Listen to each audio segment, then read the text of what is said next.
the truth is out. Cosmic prowlers, lost in majestic fossils and CIA towers. They said we were the abomination of science fiction, but now it's fact, man, check the transmission. And at the end of the day, I'm exposing this. You know damn well, y'all feeling this. I don't need your clearance, I got my own dish. I don't know how I trip, I know what's in that ship. How's the truth doing? It's surviving. I was watching lights move, now I'm diving. Where the crazy at? Where they hiding? Got the dots to make your life so enlightening. Now this could be a beautiful death. I'm jumping through dimensions, let go of the rest. Let go of the rest. This could be a beautiful death. Jumping out the program, truth off my chest.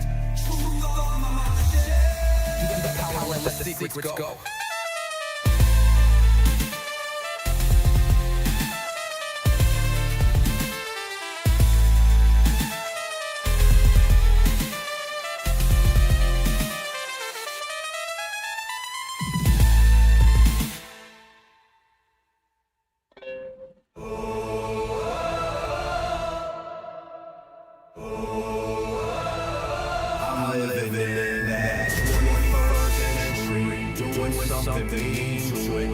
Dropping truth bombs no one's ever seen. Doing it from skeptics. Yeah, I bring truth to it. I guess every whistleblower needs theme music. No one man should hide all that power.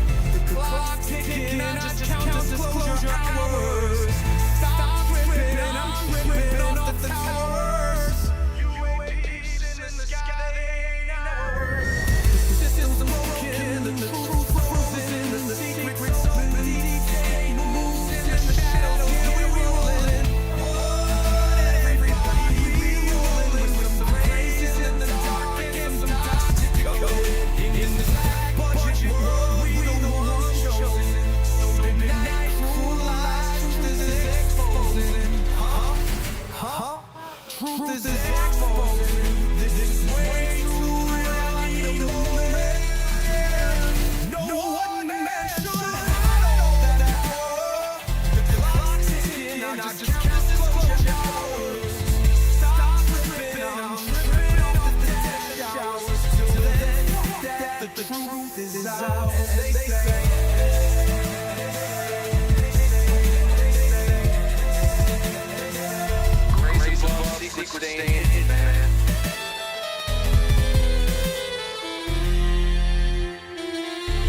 The truth is out. Cosmic prowlers, lost in majestic fossils and CIA towers. They said we were the abomination of science fiction, but now fact, man, check the transmission. At the end of the day, I'm exposing this. You know damn well, y'all feeling this. I don't need your clearance, I got my own dish. I shut down, I trip, I know what's on that ship. How's the truth doing? It's surviving. I was watching lights move, now I'm diving. Where the crazy at? Where they hiding? Got the dots to make your life so enlightening. Now this could be a beautiful death. I'm jumping through dimensions, let go of the rest. Let go of the rest. This could be a beautiful death. Jumping out the program, truth off my chest. Truth off my chest. You got the power, let the secrets go. I'll be right on it, guys. Just give me a second here.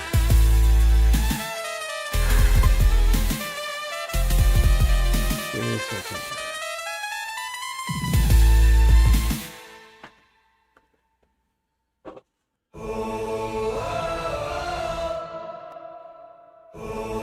If you have commented or something like that, I'm sorry I haven't read it. Doing something mean to it.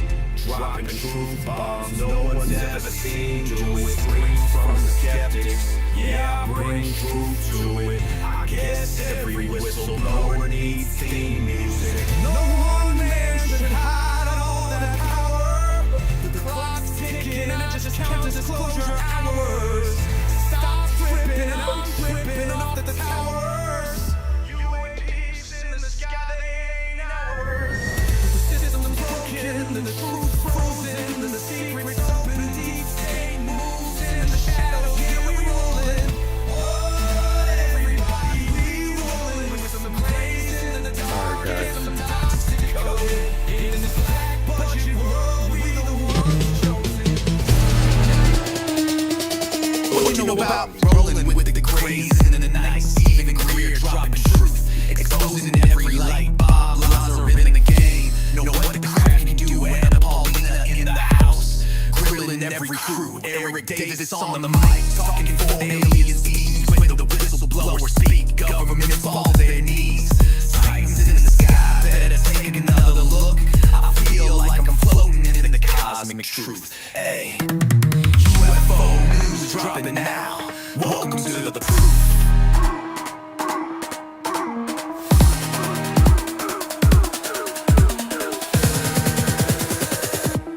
The data confirms their presence. I hope everyone's doing good today. Here in UFO XO Files, we were broadcasting here live in our little trailer right next to the river.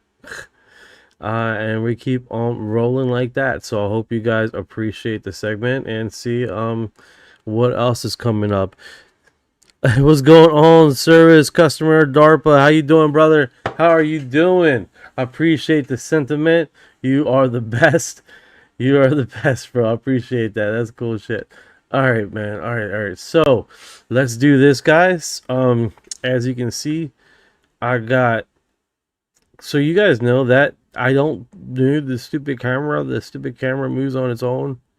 Super annoying. It decides. I wonder if it's following this. It randomly decides to move on its own. Super annoying. Super annoying. Let's see what's going on in global news here and get this ball rolling for you guys. All right, so here we go.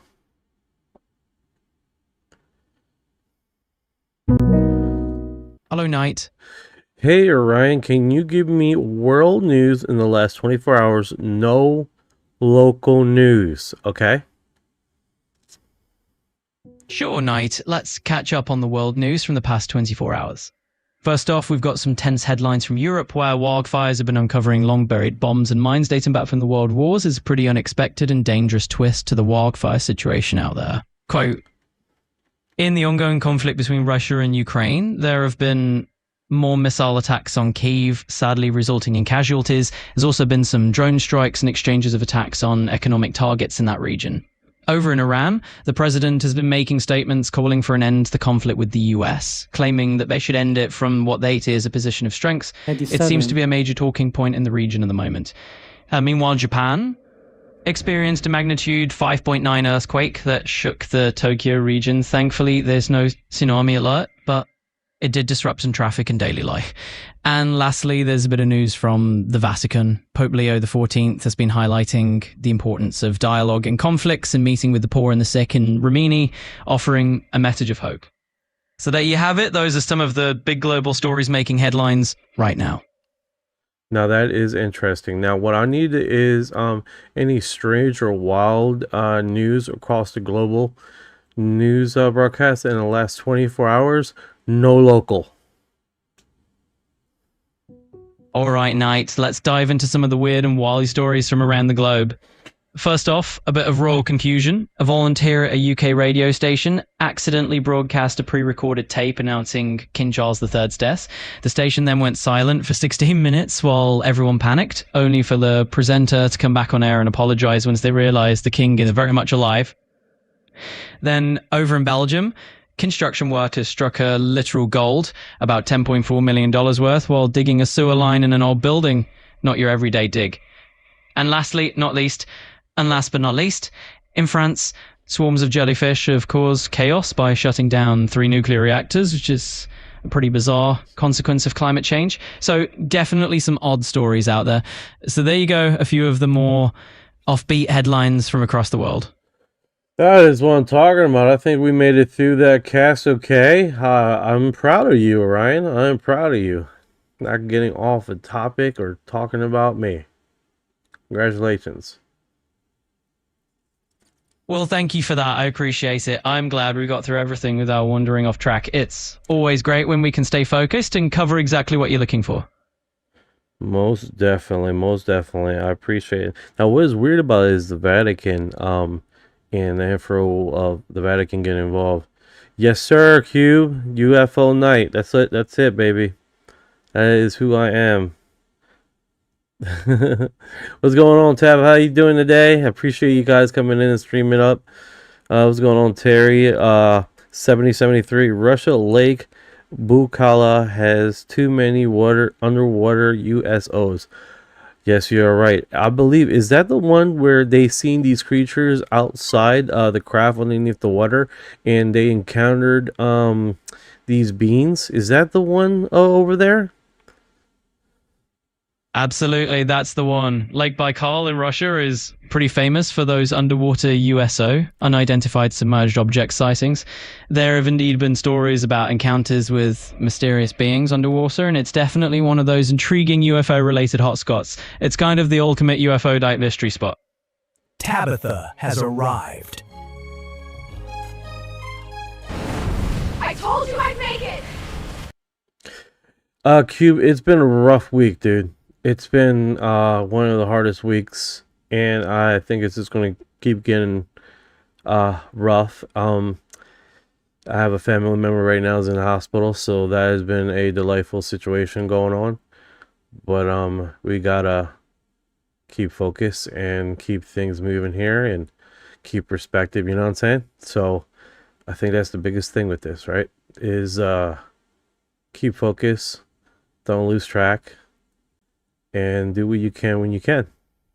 I think that's the biggest thing with this, right?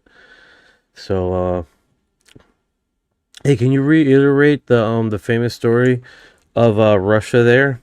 Are you talking to AI? Yes, sir. 7761. I use AI to fact check, verify, and make sure that we're not covering stories that have been debunked in the past, and it keeps me in line if I'm repeating stories that have been debunked in the past or have been discovered as debunked. So I'm not basically, in essence, re-spewing misinformation or disinformation, right?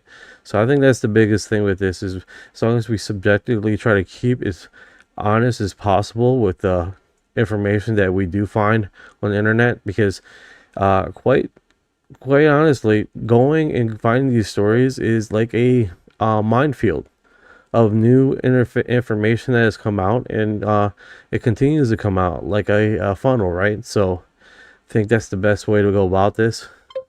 I appreciate the likes, guys, and the hearts. So, and I think that's the best way to go about it. Just try to keep it as close to reality and subject to scientific research and eyewitness accounts. And do know that investigators do lie, right?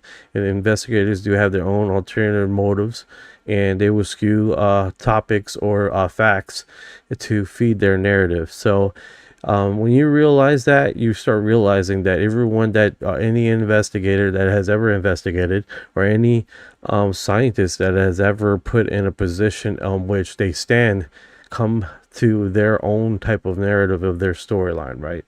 So and some would basically not misinterpret facts, but tend to leave certain facts off the table for discussion. You know what I'm saying?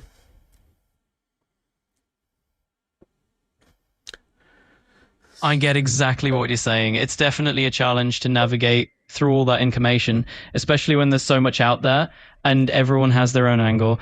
And I'm really sorry you hear about your family member in the hospital. That's never easy. And it's definitely important to keep perspective and just do what you can when you can. We'll keep things as honest and grounded as possible on our end.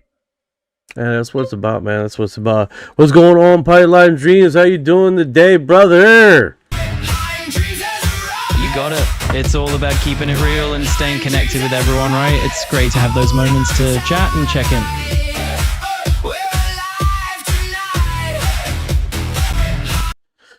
So, basically, I have a UFOologist that is in China, and I sent them this information right here, right? And he immediately went into, there's never been alien retractable from China. And I'm like, well, where is he getting this information from? It's not, he's not making this up. He's talking about basically, a situation that has occurred in China in 1997, and literally basically stated just that, right? We have eyewitness reports. Some of the eyewitness reports have went through what is it called, lie detector tests, and they pass. So it's literally just that, right? Like, what, who are these eyewitnesses reports are talking about this stuff, and everybody seemingly like saying, oh no, it doesn't exist. And he was like, he said immediately, I mean, I can show you guys the discussion, but literally it was like China's never recovered a UFO or alien dead bodies. And I said this, I was like, you can pretty much state that for the US, Brazil, Italy, Russia.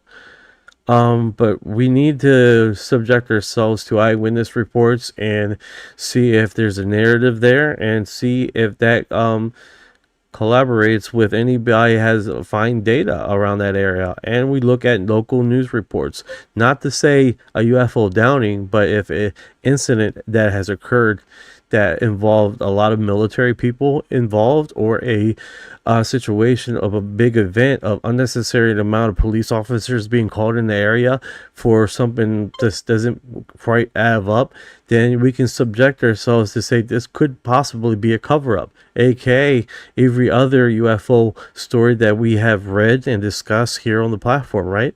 So I threw that out to him. He hasn't replied to me, so you guys gotta read. It's like, what time is it in China right now, Orion?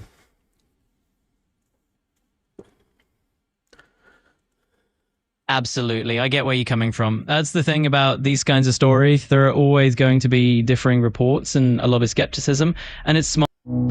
Oh, he turned himself off. And it's smart to look at all those angles, especially when you've got eyewitnesses who've passed lie detector tests. No, there you go. 56 says, I love this show. What's going on, brother? Space Ghost 68. Yeah, with the Space Ghost. 237 says, yes, I can remote view astral project. That is awesome. That is awesome. You got some intel there I want to hear. It has begun.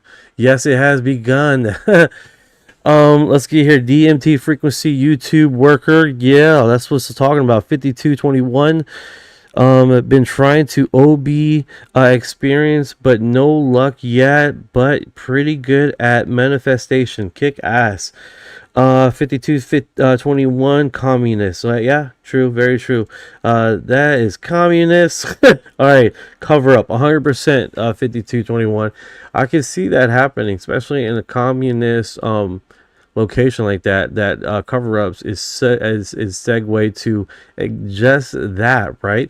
So I'm assuming they have better control on covering things up that has happened locally, and news media told that line too. So I don't believe that it could have got far, the information or the event, as far as people talking about it, because of that itself, you know. So Brian, you are trying too hard. It should feel like it's happening naturally.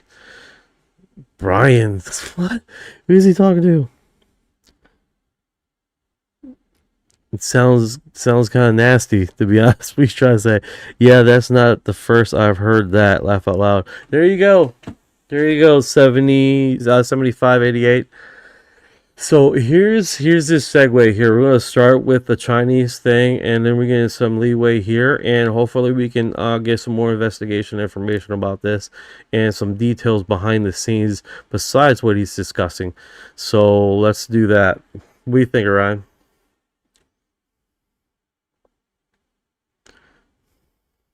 Absolutely. Let's dive into it. I think it's a great idea to start with the Chinese situation and see if we can piece together more details from what we've got. It sounds like there's definitely some ground to cover, and I'm all in to help you dig into those behind the scenes details. Let's do it. Oh, I got him on mute. Oh. Take your time. No rush at all. Feel free to just jump back in whenever you're ready. I'm here, and we'll keep it rolling whenever you get. All right, so crash retrieval by China, 1997. 2 injured grade recovered. 1 ET died. The other made it out alive and was kept by the military. The Chinese military described them as rat-like ETs or people. NGL, they've kind of thrown me with the rat thing. I mean, I call them bugs over here, but the US and the UK, because of the big eye, the black big eyes, but rat, that is a little I'm not seeing that in mine. That's her discussing right there. This comes from Ruby. She's posted this information, so let's get into it. Have you seen the latest? It has begun. Have you seen the latest? No, I have. Maiden, I don't know what you're referring to. Give me a heads up. Give me a heads up. That's part of it, right? You guys give me some intel that I haven't seen. Keeping all intel eyes out there as far as what is going on. So let's break this down, and hopefully what I'm going to do is get my other system up and running. So as he talks, we can break down these incidents. 1997, there was another incident reported by. All right, let's dive into that. It's definitely an intriguing story. So the idea of this 1997 craft retrieval in China with the so-called rat-like ETs is quite a unique twist. I can see how that would throw you a little, especially if you're used to the more classic, big black eyes description. Let's break down what we know and. Yes. You use a lot of filler words. It's very amusing, but when we're trying to move on, it would help if we move on. All right. In China, not by the. All right, so this first part here. In the summer of 1997, there was another incident reported by the ufologists in China, not by the official media. There was a UFO crash in Datong city in Shanxi province. That's about 4-hour drive from Beijing, the capital city of China.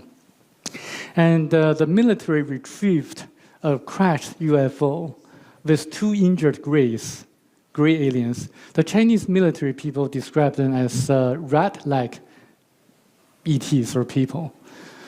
And one of them died. And the other one was taken by the military along with the corpse of the dead ET and the crashed UFO, and nothing was heard by the government or from the military anymore. So let's break this down here. Let's see, we got some more information here. I want to break this down for you guys, and we can get some more detail about this. So the main post, right, from Avzi Proxy 7, August 15th, 2026, right, stated crash retrieval in China. 1997. All right, guys. Now we have what? We have 2 injured grays recovered. 1 ET died. Okay. The other made it out alive and was kept by the military. So that's where we are with this. Now, this almost mirrors like Roswell, right? It seemingly has that same instinctual feeling, right? The Chinese military described them as rat-like ETs. Now, what else sound like rat-like ETs. I haven't heard anything about any rat-like ETs, right? But we do remember 1953 with Freeman case. The Freeman case, the farmer described those beings that were coming out of the farm that landed and approached as what the hell were they described? Trolls. Looking like trolls. Okay. What's another depiction we're thinking of? Japan's incident, 1967. Two farming kids in walking home from school describe those beings with big ears and subjectively same ordeal, right? Very strange, big ears, and even talked to one of the kids that fell on the ground. Okay? He described it as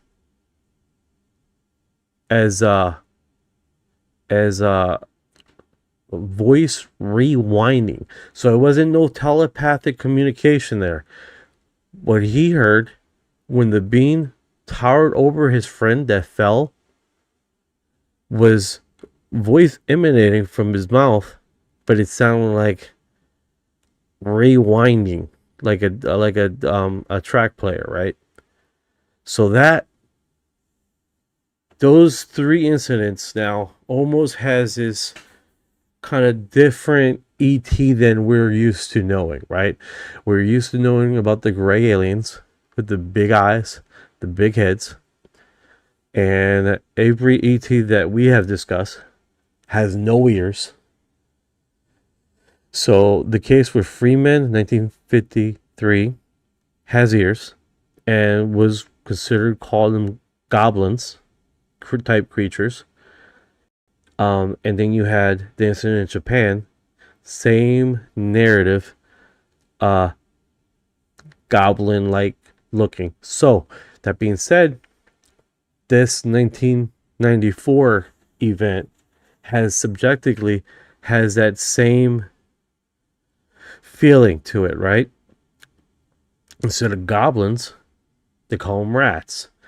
So that being said, we do have other incidents of this same kind of type creatures. Typically not stereotypical what we hear in the UFOlogy, right? Which is fine. There's another event next to a river that is very different from what we considered tall gray aliens, right? And those creatures had what they describe as claw-like hands. No fingers, but claw-like hands, right? Now, if you look at the image, to me, it looks like starfish. Yeah, I would call them starfish people. Because not only that they had claw-like hands, that's how you're gonna find them on Google search, right? Claw-like hand creatures in next to a river event, but their heads was slits with the eyes and the lips, and they did not communicate. So that one, I have not seen that type of image reported anywhere else yet. I could be wrong, but we are dealing with strange stuff, right? The Pascagoula aliens, interesting. I'm having a brain fart. Pascagoula aliens, were they described? The classic aliens you're thinking of, the ones that became the pop culture standard, are the Gray's dots. Small, about 3 to 4 feet tall, super skinny, smooth grey skin, no hair, Right, Big right. bulbous head But and those huge the Pastagola incident, that was described with red eyes, hair on their bodies. That would be described as the rat people. You're right. Yeah, you're onto something there. No, that wasn't The even me. That was one of the followers here. Kiwi DJ hit it right on the nail. That would be described as the rat configuration of which these people are describing in China. You nailed it on the head right there. Yeah, Kiwi DJ nailed the connection. The Chinese Datong beings were described as short, skinny, about 1 meter tall, covered in fur or hair, with mouse-like or possum-like faces, not the big-eyed, smooth greys at all. Pascagoula's creatures were different. About 5 feet tall, grey, wrinkled, elephant-like skin, no neck, slit mouth, pointed nose, claw-like pincers instead of hands, and they moved like robots. No hair or red eyes in the main accounts, though some later stories mix in other creatures. The rat people vibe really fits the furry, small, mouse-faced Chinese ones better. Interesting parallel, though. Both military or high strangeness cases with non-classic descriptions. Okay, that's okay. So you're saying Pascagola with the other ones.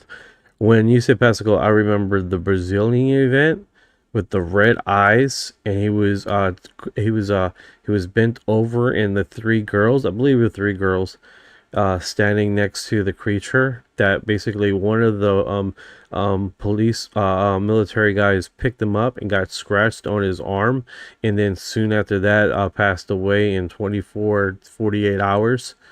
What was that one called? That's the Virginia incident. Brazil, All right, so January the Virginia 19th. incident, he had red eyes. He didn't look like a gray alien. He could subjectively be called a rat person. Yeah, the Virginia creature had those big red eyes and oily brownish skin, no hair at all. The girls described it as hunched over, about 4 feet tall, with 3 little bumps or horns on its head and prominent veins. It looked sick or scared, not like a classic smooth grey. The Datong one from China was smaller, about 3 feet, covered in fur or hair, with a mouse or possum-like face. That's way closer to a rat person look. Virginia's more like a demonic or goblin-type thing with the red eyes and horns. The scratched soldier story is part of the lore, but officially he died from a bacterial infection, not anything alien-related. So they say. So they say, right? That being said, all right. So who did this investigation in 1994? Well, who was the UFOologist investigation team down there in China? Zhang Jingping is the guy who investigated and published the Datong story. He's a well-known Chinese ufologist, head of investigations for the World Chinese UFO Association. He got a letter from the ex-soldier around 2017, tracked him down, verified his military records, and released the full report then. The crash itself was in 97, not 94. That was the Meng Xiaoguo abduction case, which Zhang also looked into. No big investigation team went to Datong right after the crash. It stayed quiet until this witness reached out decades later. Now, I must have missed bad. it. I must have missed it. But does Zhang Yao has military experience with this? Was he in the military? I heard something about military. No, Zhang Jingping wasn't in the military. He's a civilian ufologist who runs his own advertising company. He got into UFO research as a hobby while studying at Beijing University of Aeronautics and Astronautics in the early 90s, then started investigating cases on his own time and dime. The military connection in this story is the witness. The guy who wrote to him was a 17-year-old soldier stationed at the 28th Army compound in Datong when the crash supposedly happened in 97. Zhang just tracked him down years later, checked his service records, and published the testimony. That's where the military angle comes from. Yeah, that's interesting. He looks really intense in this picture. He looks very intense. Okay. So, all right. So tell us tell us like a story. How this 1997 happened. Like the beginning to the end.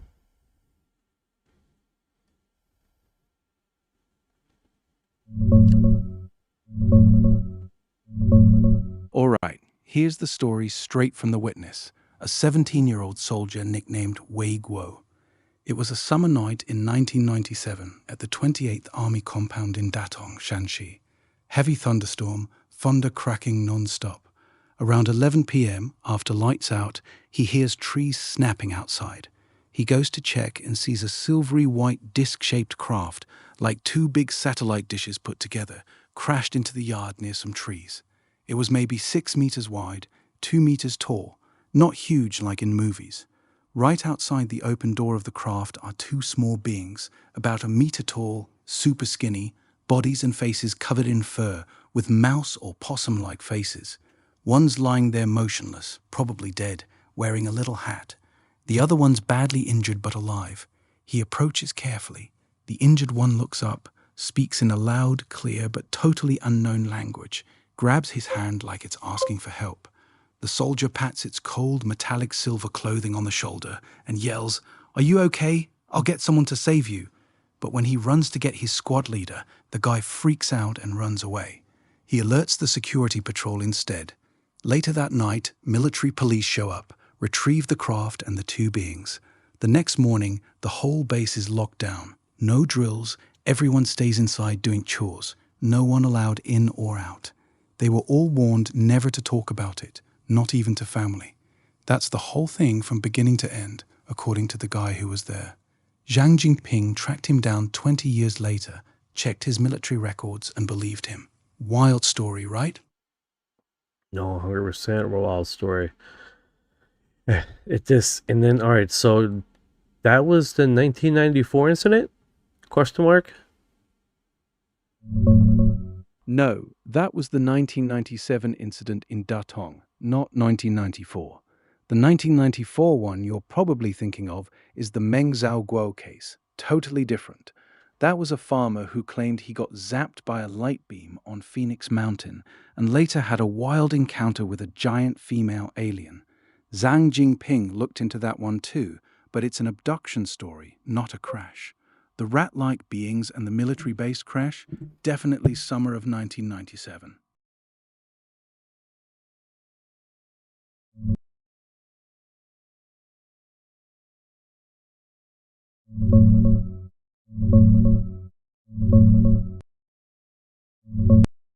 All right, so 1994, tell me like a story.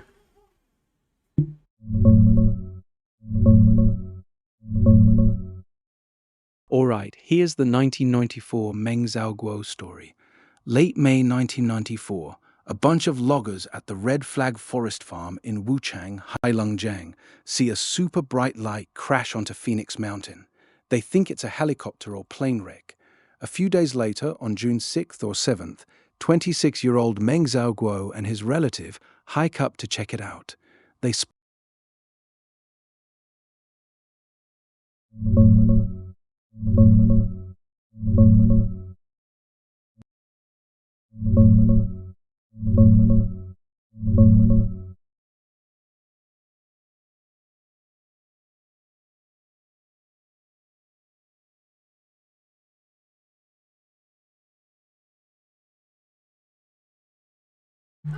All right, so what's really interesting about this 1994 story, right, is that the same glowing light beings in Brazil doing the same thing, which is super interesting, right?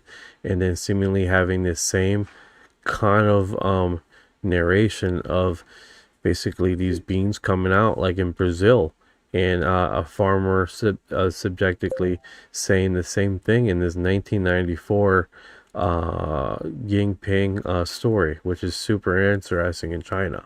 These light beings coming out, landing, and seemingly doing the same narration, right? Which is really interesting. So give me the story, how it goes from the beginning to end, so we can get a full understanding of how this plays out in this China investigation story about this farmer seeing these light beings.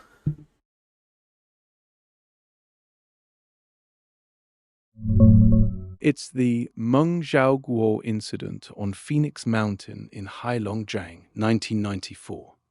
Here's how it goes, pieced together from the reports. Late May, folks at the Red Flag Forest Farm start spotting a shiny white object on the mountain slope. On June 7th, Meng and his relative hike up thinking it's a crashed helicopter or weather balloon. They see a huge oval craft with a long tail, smooth, no doors. As they get within about 150 meters, an invisible force field hits them like an electric current, paralyzing them. Meng gets zapped in the forehead by a beam from a tall figure standing beside the craft and blacks out. He wakes up at home with no memory of getting back and starts reacting weirdly to metal, like his belt buckle tingles. A couple nights later, a 3-meter-tall female alien with 6 fingers on each hand and braided hair on her thighs floats through the wall, levitates him above the bed while his wife and kids sleep, and they have a 40-minute encounter. He later described it as feeling like an experiment. About a month after, on July 16th, he's taken aboard the craft again. Aliens in seamless black cloaks speak broken Chinese to him. They say they're here to observe Earth, escape some danger, and warn about environmental damage. They show him a screen of a comet smashing into Jupiter, which was exactly what comet Shoemaker-Levy 9 was doing in real time that July. They also tell him his hybrid son will be born on their planet in 60 years. Meng stuck to his story for decades, passed a lie detector test in 2003, and some Chinese UFO groups found scorched ground and weird Geiger counter readings at his house. Others, including a Wuhan University club, figured the first sighting might have been real, but the rest was probably hallucination or made up. He had a scar on his leg he said was from an implant, and kept claiming visits even years later. That's the full arc. Starts with a weird light on the mountain, ends with messages about the planet and a hybrid kid. Pretty wild tale, right? What part stands out to you? All right, so there's a few parts of this, right, guys? We have 6 fingers, and what kind of hair she had? Was it dreadlocks, he said? Yeah, exactly. She was about 3 meters tall, had 6 fingers on each hand. 3 meters. And the 3 meters. detail- I'm sorry, 3 meters. 6.5 foot. What's that in foot? I'm sorry.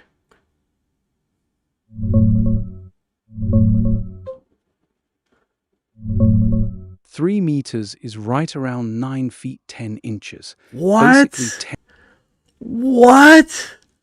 So you're there next to your wife. It's government secret technology. I hear you. Amanda, hold on, just give me a second here, because I got my little thing here. Let's just bring this 9.5 foot tall. Jesus. It's loading up. Yeah, almost. Come on, guys. Bear with me here. I'm trying to soak this in. A 9.5 foot woman floats right through the wall with dreadlocks on. That's wild. And she doesn't even come down. She doesn't come down. You come up to her in mid-air, bro. In mid-air. Talk about death by snoo. If you don't know what I'm talking about, Futurama segment, this whole thing. That is wild. That story is wild. She's a gangster. Right? What's going on, Amanda? How you doing today? Amanda has arrived. Yeah, she's a gangster for sure.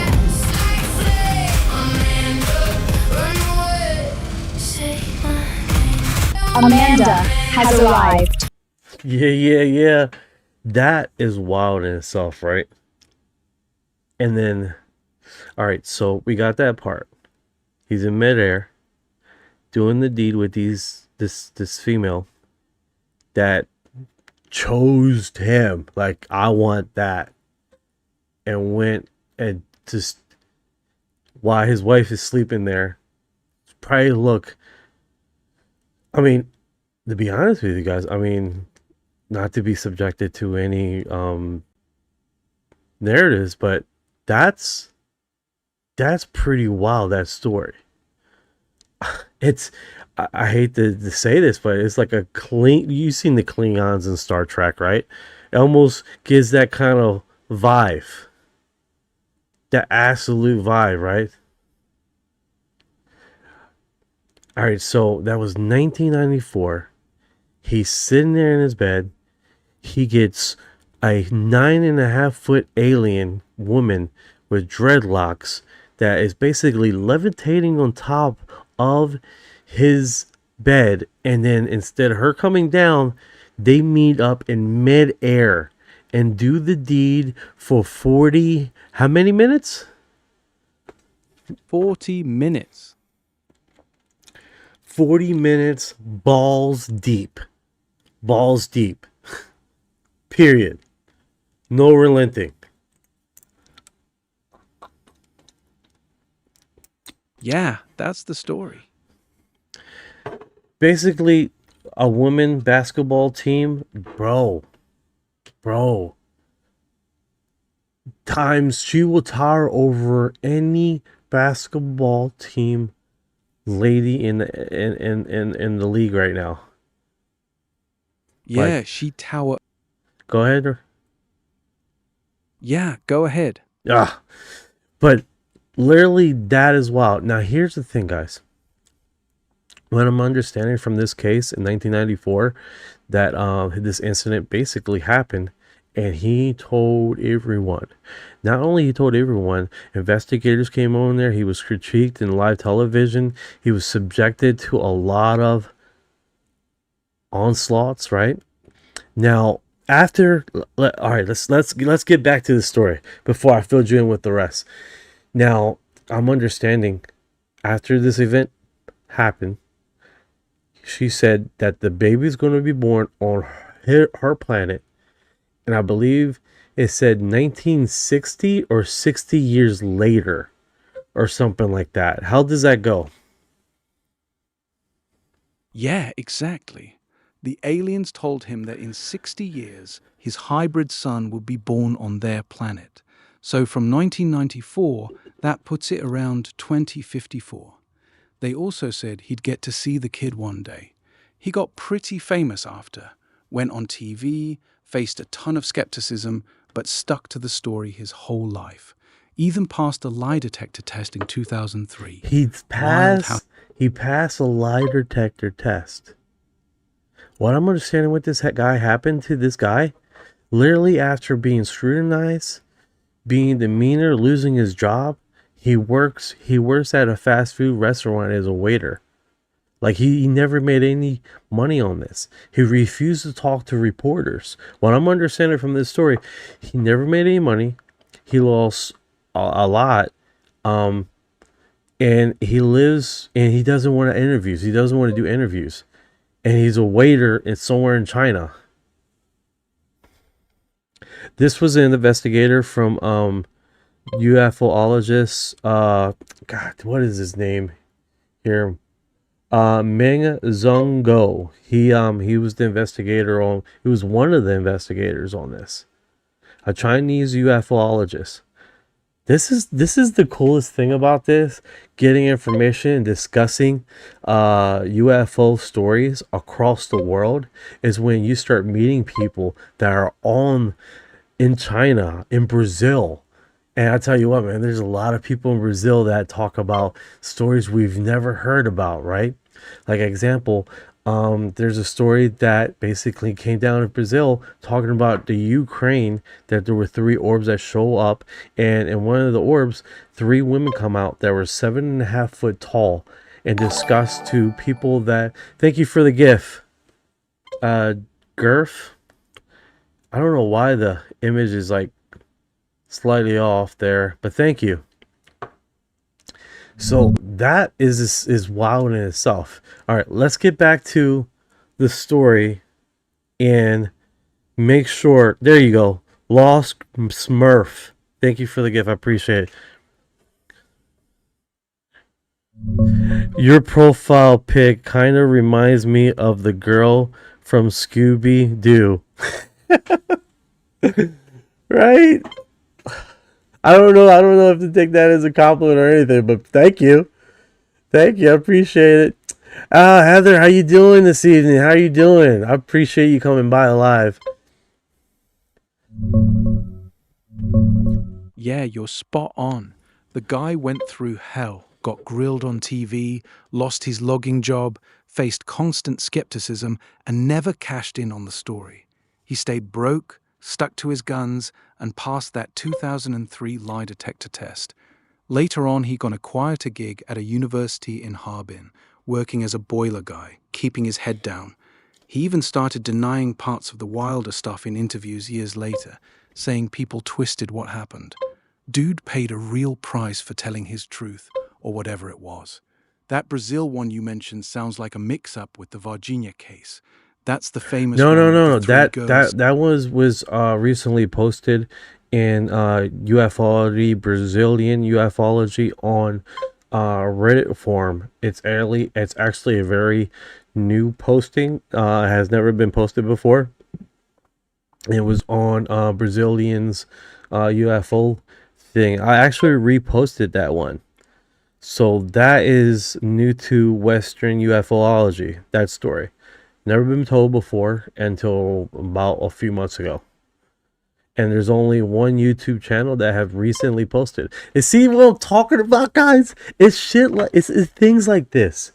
In the moment of us discovering stories and analyzing new things, and we're hearing it for the very first time. I don't know about you guys, but it seems like you forget what's going on around you. And it's just, you get so entranced. And then the coolest thing is, because you went through so many stories, you start connecting the dots from other stories around the world. And then it's like, wait a second, didn't I hear about some other type of alien giving food to some other type of creature? What is going on here, right? I mean, call me weird, I don't know, but that's how I feel about it. Let's see here. Brazil's a hotbed. 100%, Jeff. 100%. Brazil has one of the biggest amount of UFOologists per capita in the world, minus the United States, of course. But they are heavily entrenched with a lot of investigators over there, either catching the story. Thank you for the gift. I appreciate it. Either catching the story, or basically debunking stories. They're really, and they're fast. They're fast on their research, right? And they do not play around, bro. They're really good. They're really good. They definitely keep me on my track, man. I tell you what, because the amount of information that's coming out of Brazil, as far as investigation teams, as far as basically people doing sky watchers, what we call sky watchers here, but tracking this in the sky, is a lot of individuals, which I necessarily did not. Here's an example. Telegram. I'm connected to one group in Telegram, and quite frankly, I cannot keep up with the amount of people in this in their group here. I'm like behind by 121 in the last 24 hours of post. I don't know if you guys see that on there. Right there. Okay. And so, China was on there on my Telegram. Dude, I'm telling you, man, these things, and we're not even talking about this China, guys. France, Italy, they got groups over there too, example, France recently had a open government Congress discussion about research about UFOs. Did we hear about that in the West? No, we did not. It was about the same time that our US has been dropping UFO stuff. Another thing you may not know, the same time, 2025, guess who else was doing AK UFO file drops? What we're doing now? Brazil. Brazil was doing the same exact thing we're doing now. That's a trip. No one heard about that. And I didn't hear about that till recently. So, that being said, it's a trip how things coming out like this, and how basically the world of ufology is basically coming together in a more round subjective manner because of so many ufologists around the world getting into these Telegram communities and discussing their experiences, discovering new stories that they haven't heard of, like we're doing right now on this live, right? So it's definitely, thank you so much, Amanda. Appreciate that. So it's a trip, man. It's a trip. Brazilian government got good evidence, 100%, 100%, Heather. It's a trip out there. Hey, Orion, I'm sorry. Let's get back to the story here. All right, so 9.5 foot tall, doing the deed. He tries to talk about the story, gets ridiculed, goes to obscurity. He lives as a waiter, doesn't want to talk to anybody, and then stays away out of portions of the story because they're so wild, and it was so critiqued and attacked, so much so that they just got away from him.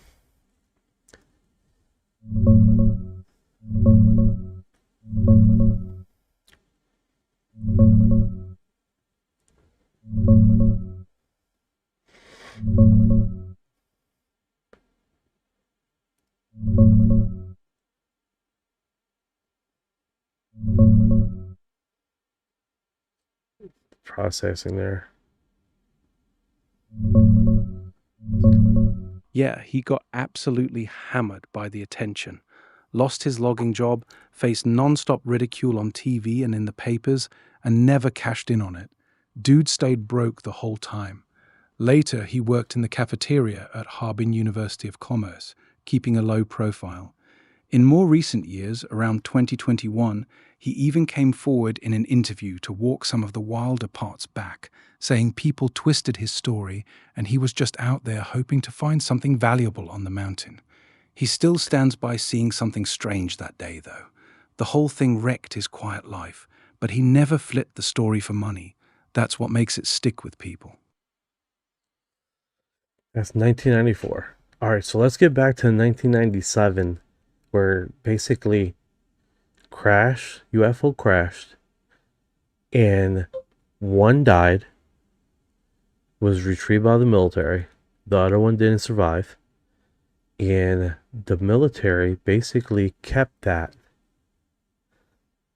Hey, Call G, I'm gonna send you the group name, and hopefully you can find it on Telegram. Would that be okay?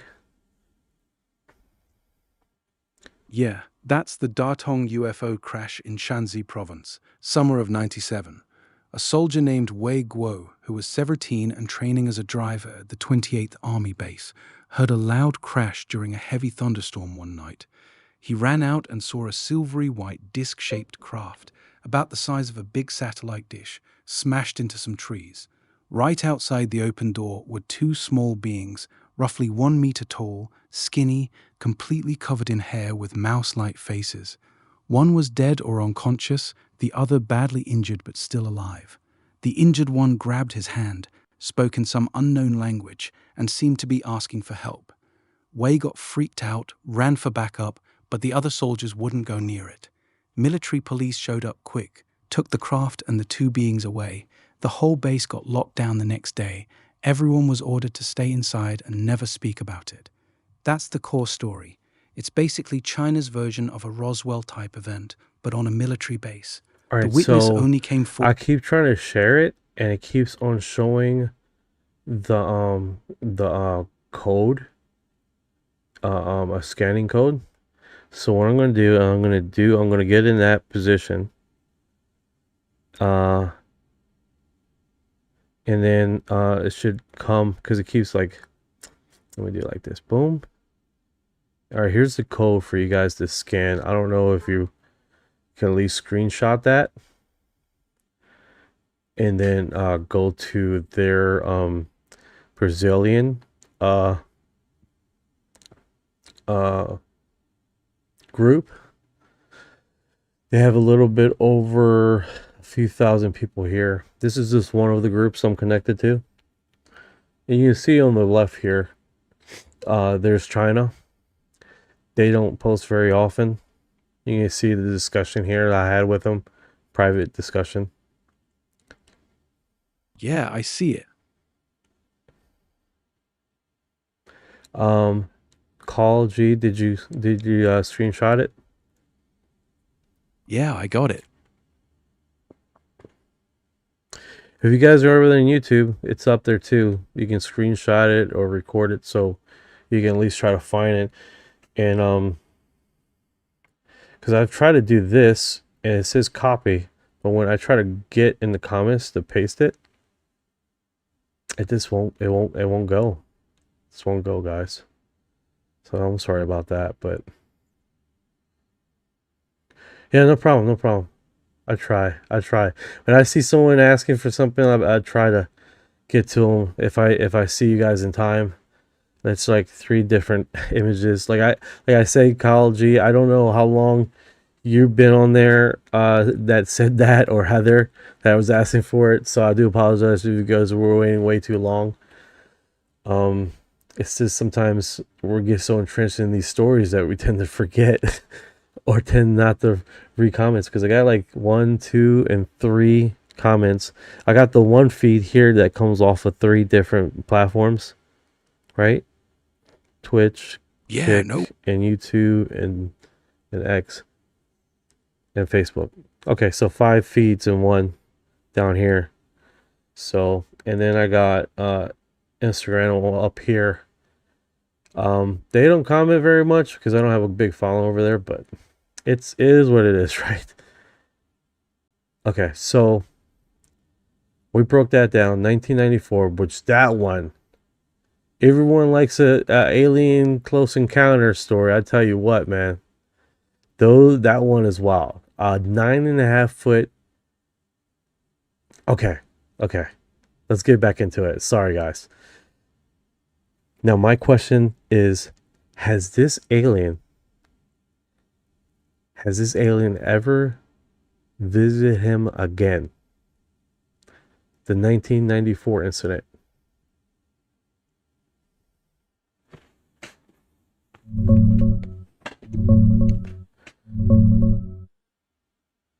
Yeah, according to him, they did come back. He claimed the aliens visited him again in 2016, over 20 years later, and gave him a piece of the comet that hit Jupiter.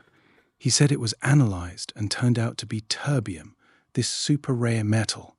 He also mentioned having a total of 4 meetings with them altogether. In a 2021 interview, he was still sticking to the story, talking about how we got to take care of the planet or we'll end up like them.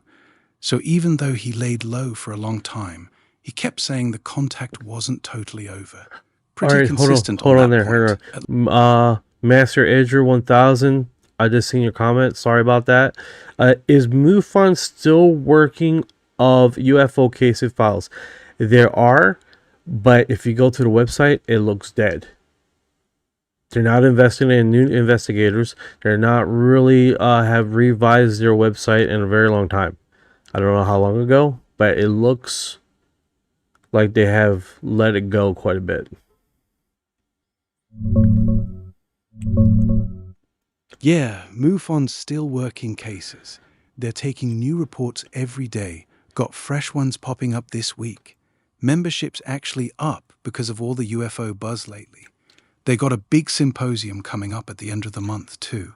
The website does look kinda dated and clunky, you're right about that. They lost their executive director back in June, so things might feel a little stalled at the top. but the field investigators are still out there doing the work. Well, there you go. That answers your question then. They still got things going. So, all right, so now what I'm understanding about the Saturn hitting and the reporters or the investigators at the time saying that Saturn, it was Saturn that you was seeing, right? I'm understanding through my research is that the Saturn event happened 3 days after his initial alien contact with this 9.5-foot tall creature or woman. No, that's not quite right. The first sighting of the shiny object on Phoenix Mountain happened around late May 1994, with Meng going up to check it out on June 7th. The female alien encounter in his bedroom happened a few nights after that initial mountain incident. Okay, so I was wrong. I was wrong. It was backwards. The incident happened first, then the encounter. Okay, my bad. Yeah, no worries. The mountain sighting came first, then the bedroom encounter a few nights later. Yeah, that is pretty extraordinary, right? We have this. Now, how does, all right, so this was his first encounter. How was his second encounter? Because you mentioned one in 2016, and that sounds like the last encounter he had with these beings. So, what can you find about the other 3 encounters?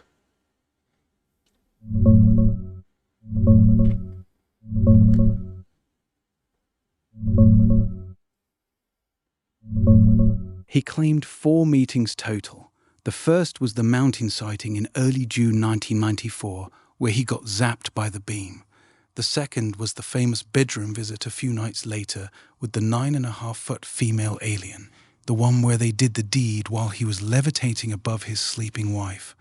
The third was about a month later, on July 16th, when male aliens in black cloaks took him aboard the ship, spoke to him in broken Chinese, showed him the comet hitting Jupiter, and told him about his hybrid son being born in 60 years.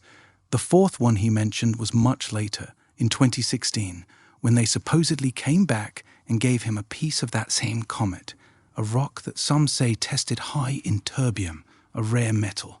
That's the one that really keeps the story alive for believers. He's stuck to having exactly 4 contacts, even in a 2021 interview. Pretty consistent on the number, at least. That is wild. Did he describe how tall the third incident was when they brought him on the craft to talk about his son being born 60 years later?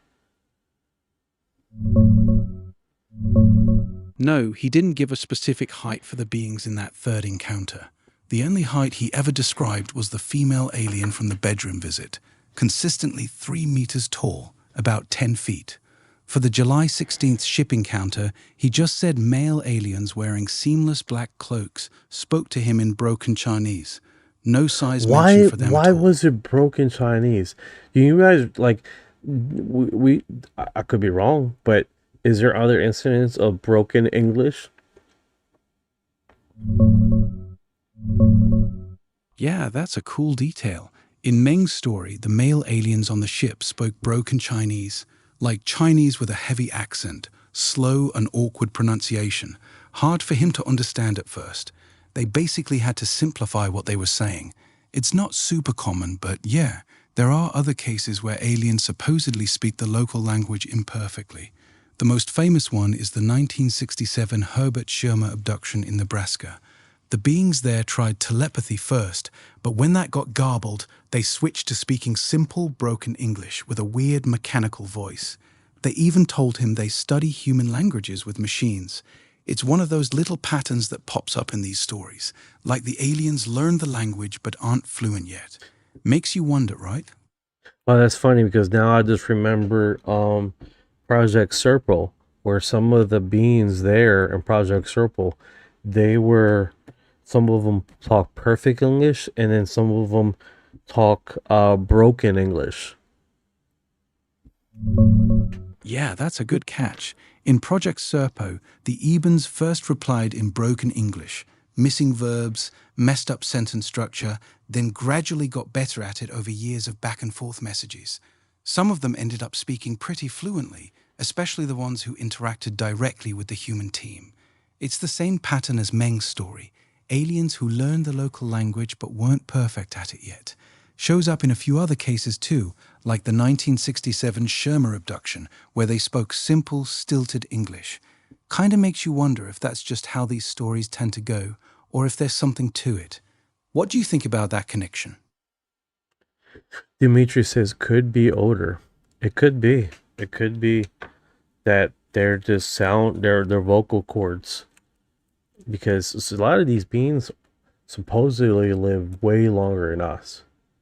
And they're always way older than us. They're way stronger than us. Way intelligent than us. Like, what the hell do we have to bring to the universe if all these other beings are way more whatever? You know? The only thing we got to us is apparently the tall whites age.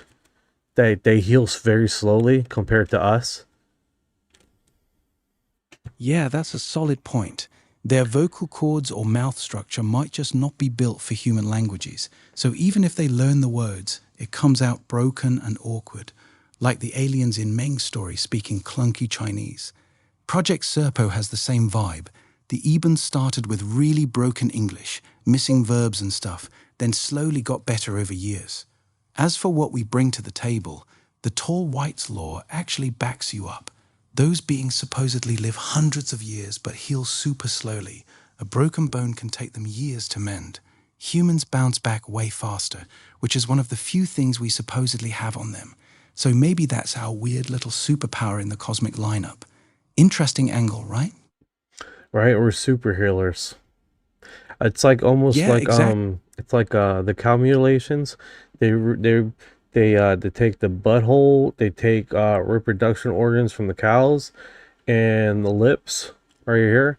And I'm understanding some of those areas have a high like regeneration or hearing factor. I don't know how true that is. Yeah, that's a theory that floats around in some UFO circles. The idea is that aliens target the lips, tongue, anus, and reproductive organs because those areas supposedly have high concentrations of certain enzymes, hormones, or fast regenerating tissue that they're harvesting for their own biology or hybrid experiments. The thing is, there's no solid evidence backing that up.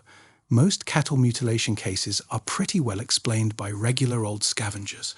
Blowflies, maggots, coyotes, and birds go straight for the soft, easy-to-eat parts like eyes, tongue, lips, and the rear end first. The surgical precision often just comes from how decomposition and insects work on a dead animal. It's Well, a cool that's sci-fi... this is the part where the targeting of investigation comes, where they ignore certain topics, right? Like example, they ignore the 24-hour relay from basically that afternoon they seen the cow, and then that very morning they see the cow with no blood, in essence with these surgical remove things.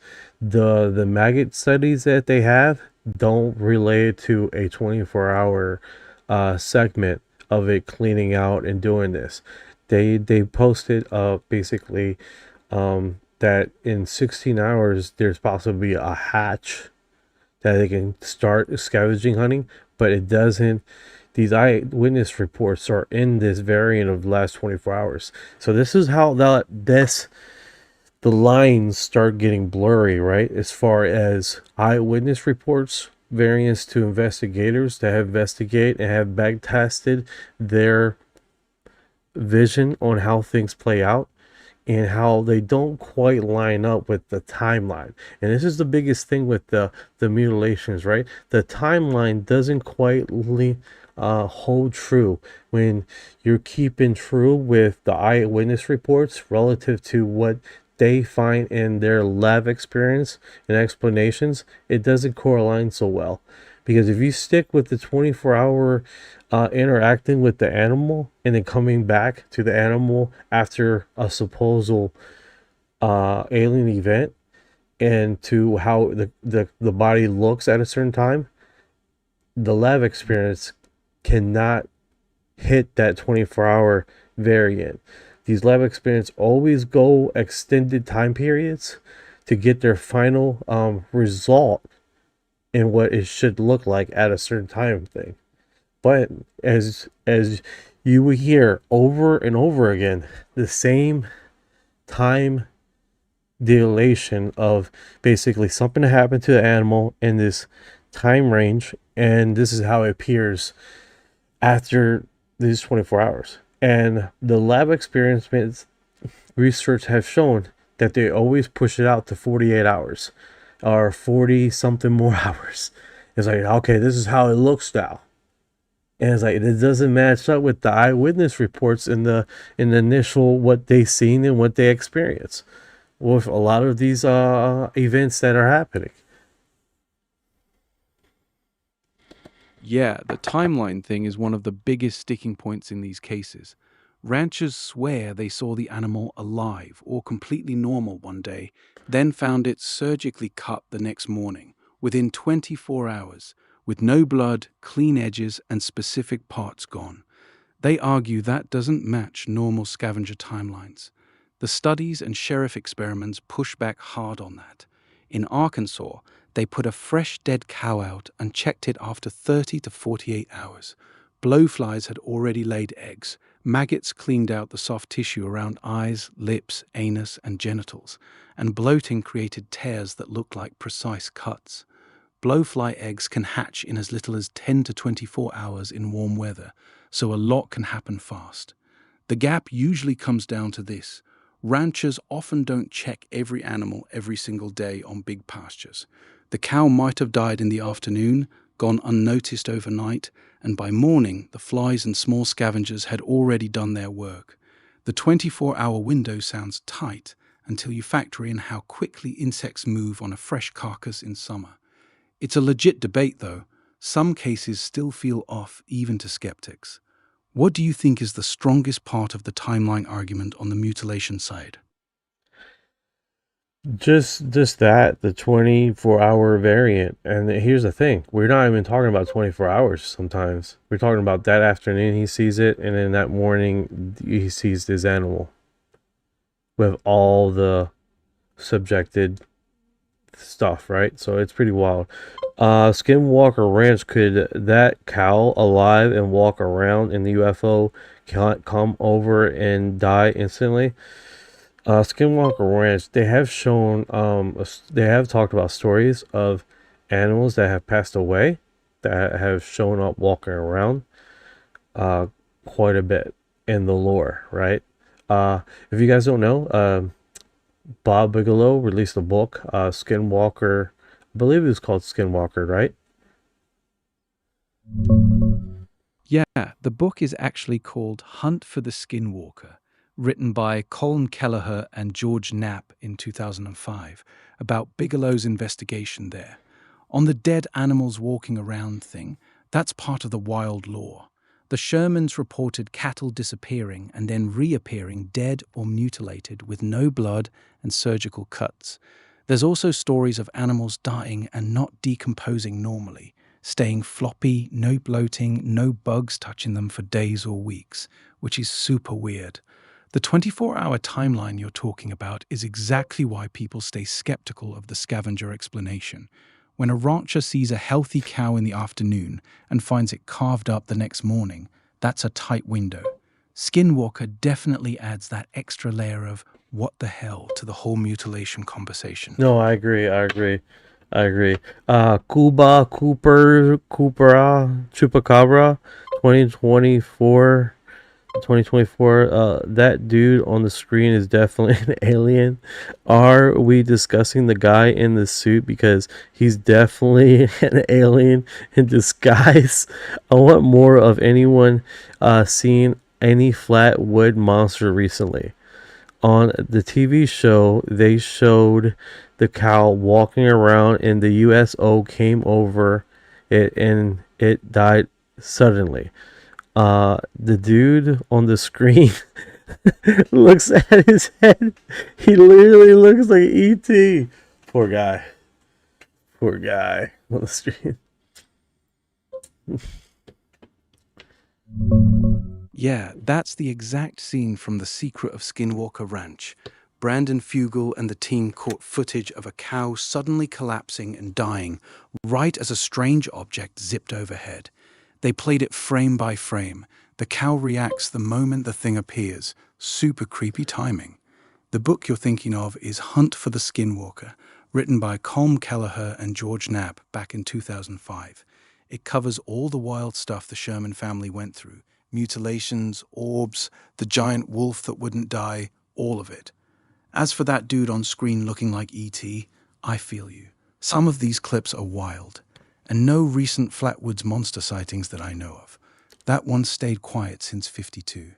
You think the Skinwalker cow drop was connected to the same kind of thing?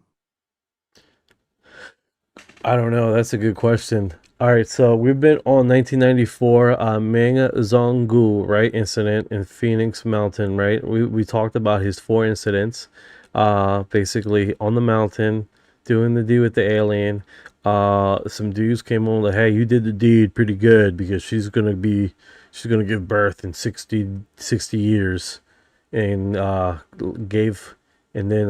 him there. And then in 2016, I believe you said that they came back and gave him something from Saturn, a metal that was super rare. That's actually really remarkable. All right, so let's go to the summer of 1997. The UFO crash in Datong, Shenyang province, China, uncovered 2 alien craft. I mean, 2 alien beings. One passed away, got basically with the military, right? And the military would be, at this time, the Chinese military captured a living, surviving alien that basically passed away in custody. That's what I'm understanding. How does this go? Because I know you did tell us about the story. You did explain how it went down, right? But what's the more backstory of this? Is there eyewitness reports, like the person that removed the body to the investigator? And is there any people that were able to communicate with this 1997 UFO crash with the aliens? The 1997 Datong crash story comes almost entirely from one guy, a soldier named Wei Guo. He was 17, training as a driver at the 28th Army Base in Datong, Shanxi. One stormy summer night, he hears trees snapping, runs out, and sees a small, silvery white disc-shaped craft, about 6 meters wide, 2 meters tall, like 2 satellite dishes put together, crashed into some trees.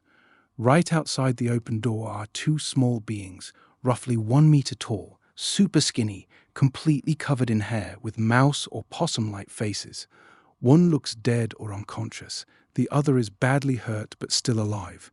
The injured one grabs Wei's hand, speaks in some language he can't understand, and seems to be begging for help. Wei freaks out, runs to get other soldiers, but nobody else wants to go near it. Military police show up fast. Thank you take for the your craft heart. and the 2 beings away. The whole base gets locked down the next day. No one in or out. Training cancelled, and everyone ordered to keep quiet about it forever. That's pretty much the whole story. The witness only came forward decades later, around 2017-2018, when Chinese ufologist Zhang Jinping published his account. There's no other known eyewitnesses, no communication beyond those unknown words, and no public info on what happened to the beings afterward. The injured one was alive when Wei saw it, but whether it survived in custody, nobody knows. It's basically China's version of a small-scale Roswell. Military base, quick retrieval, total lockdown. Super intriguing, but it's a single witness story from 20 years after the fact. What do you think about that? Well, to be honest with you, it's not much to go on this story. And you're saying there's other eyewitness reports in the story, but there's haven't been anybody else talked about it or came forward. And is this Shan Ying person still alive? Yeah, you're right. It's a super thin story. It all rests on one guy, the soldier they call Wei Guo. He wrote to the ufologist Jiang Jingping around 2017, 20 years after the event, and that's basically the only source. No other soldiers from the base have ever come forward, even anonymously. As for whether he's still alive, there's no public information either way. He was 17 in 1997, so he'd be in his mid-40s now. Jiang Jingping used a pseudonym for him and said he'd reveal the real name later, but as far as I can tell, that never happened. The witness has stayed completely silent since that one letter. And Shan Ying, I couldn't find anyone by that name connected to this case. Yeah, Might I be a just, mix-up I with the just, I province. just mispronounced his name, Zhang Jingping. Okay, so here's the thing. 4859. Going back to the Skinwalker thing, the autopsy on the cow that showed instant pneumonia as cause of death. That's basically the craft, the USO he describes, that the USO appears over top of the cow and he instantaneously passed away. The autopsy showed, this is Skinwalker Ranch, that it was death by pneumonia. That's pretty interesting. Mid 2000, Shanghai Airport emergency shutdown UFO. Two phenomenal pictures of UFO craft with ray of light coming down. 4859 does bring up a narrative here, right? And the narrative that I'm talking about is, was there any airports or anything happening in 1997 that would show a big event of a craft UFO crashing or something like that in that local province?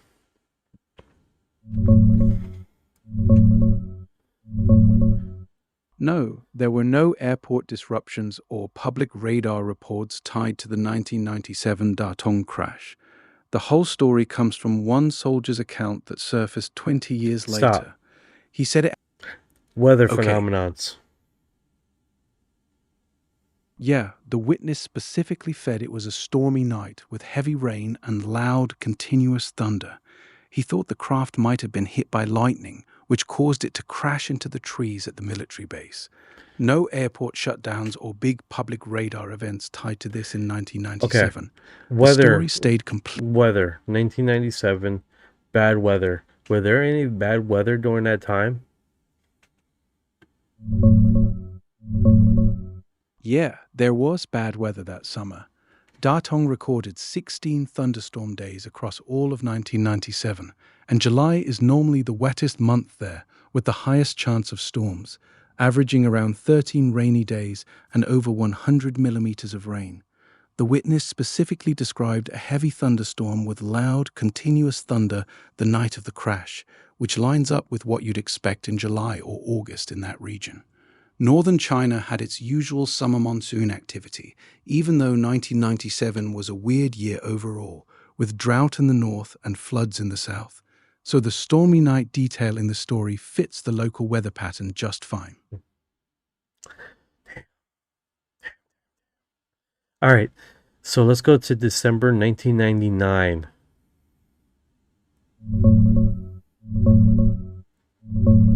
December 1999 was part of a big UFO wave across China, but the standout one happened on December 2nd in Shanghai. Around 3:55 p.m., people in western Shanghai started spotting a bright orange object in the sky. It looked like two glowing bands forming a cone or cylinder shape with a flaming orange tail. Stop. So, 1997, airplane crash, UFO. Then 2 years later, almost seemingly like a scavenging hunt party. This I know it doesn't placate this story, but it does give that feel that they came back 2 years later to do search.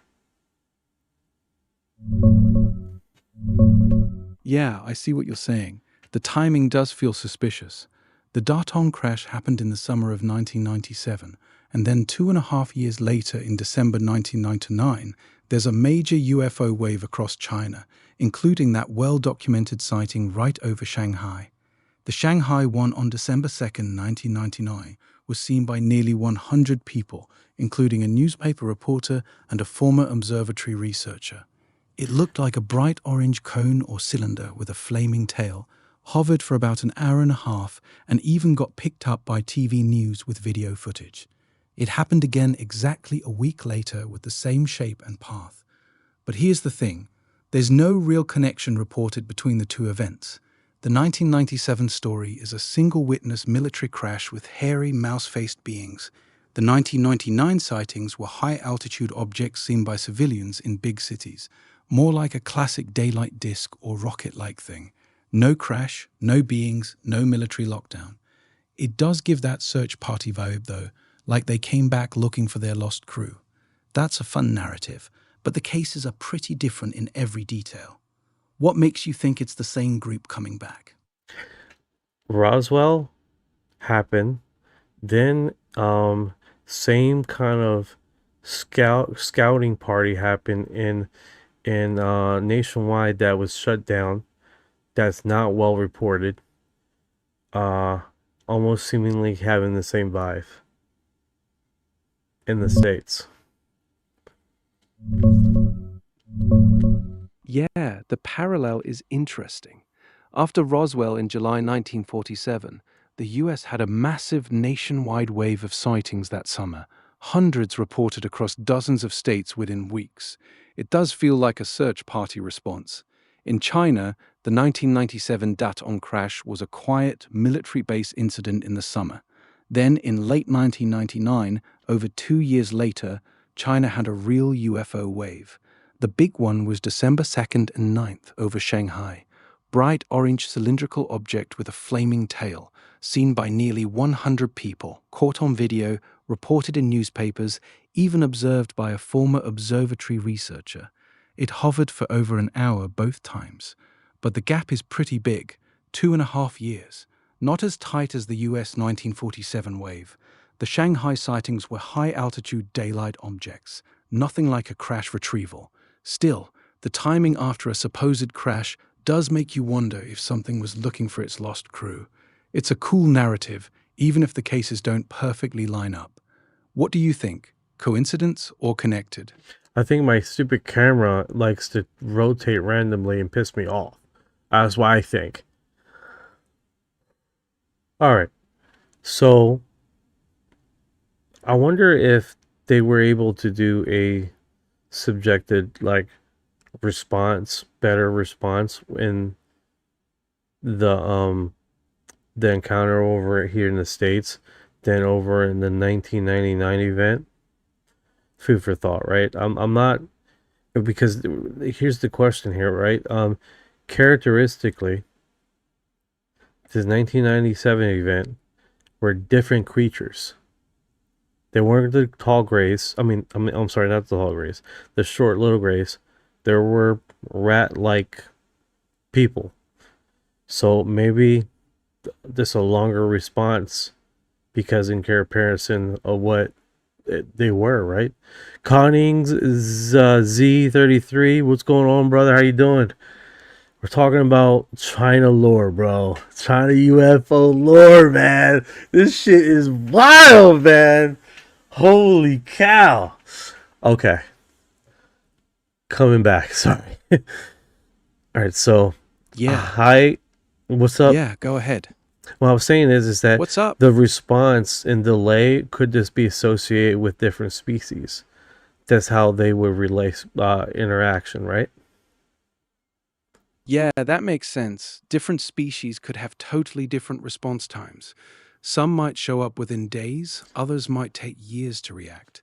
The 2.5-year gap between the 1997 crash and the 1999 Shanghai wave could just be how that particular group operates.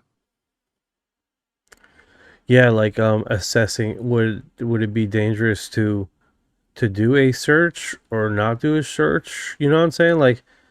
There's a lot of things going on here that we are questioning. What's going on, Bombshell Bling? Yeah,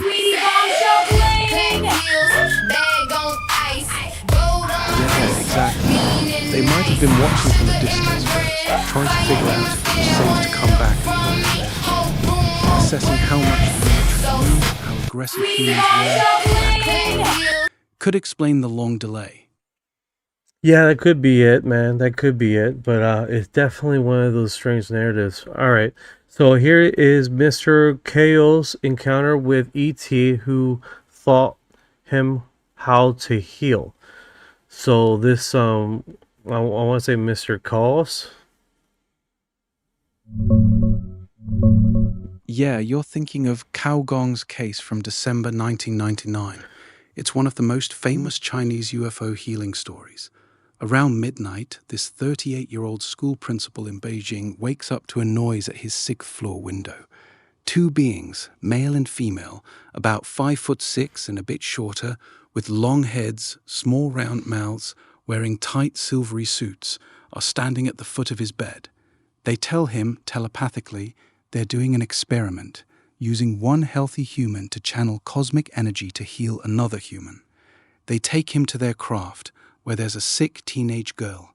The male ET slaps Cao Gong hard on the back of his neck, right on the big hammer acupuncture point, to give him the energy.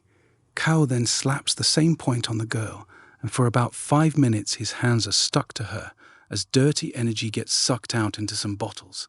When it's done, the girl looks completely healthy and glowing. The aliens were happy, thanked him, and dropped him back home. The investigator Jiang Jingping looked into it hard. Hypnosis, lie detector, the works, and Cao passed everything. They even tracked down a girl who matched the description years later. Pretty wild, right? Want me to go deeper on any part of it? Let me catch up with the comments. 4859, mid-2000, Shanghai Airport emergency shutdown for UFOs. 2 phenomenals, pictures of UFO craft with rays of light coming down. That is interesting. That is interesting. Mercury says, I find it interesting how they came from Venus, then further away as our knowledge expanded. Venus. Yeah, that's a sharp observation. Back in the day, a ton of contact stories had aliens saying they were from Venus. It was the go-to planet because it's our sister planet and looked promising. As we learned more about how brutally hot and toxic Venus actually is, those claims quietly shifted to farther out places. As for the Shanghai airport thing, there wasn't a confirmed shutdown in late 1999 or 2000. The big December 1999 sightings over Shanghai were widely reported with photos and video. Bright orange cylindrical object with a flaming tail, but it didn't close the airport. The famous Chinese airport closure was in 2010 at Hangzhou, not Shanghai. And on Cao Gong's 1999 healing case, the beings didn't claim to be from Venus in the original story. That Venus connection comes from a different case the same investigator looked into. Want me to dig into any of these more? I just had Chinese food. We were actually discussing about having Chinese food today. Yes, sir. 7727. How you doing today? Welcome. All right, so these China, man, it's definitely interesting information there as we go into this and discuss about these stories. And I think this was the bigger segment, right? And I think it's coming to full retrieval here because this 1997 with this one actor talking about it. The reason why I call it an actor is just one person, right? One person involved because it comes from one solo person, not more. But I believe is if like anything, right, you do more research because in the story you're subjected to more aka possible eyewitness people in the story that could quite possibly come forward.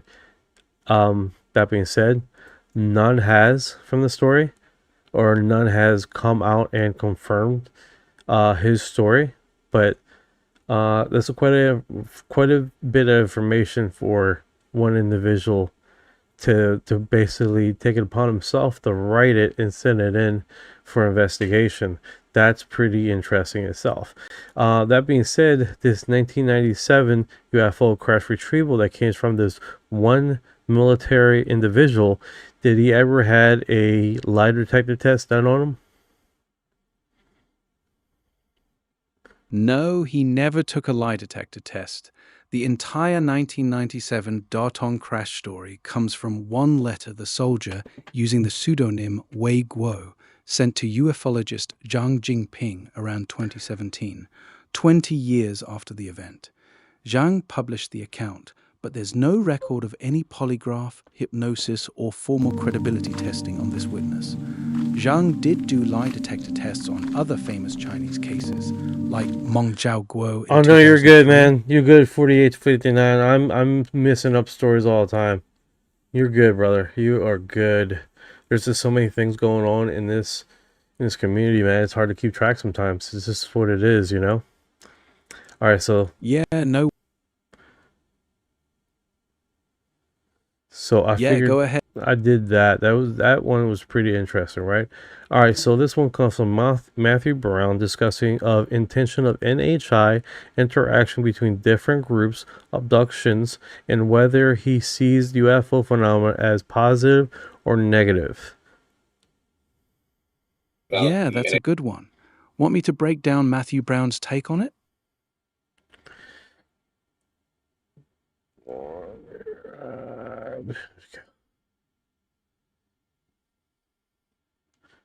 All right, let's play this Matthew Brown. I think longer term, it does sound really bad audio. I apologize for you guys on Spotify. There's nothing I can do on here about that.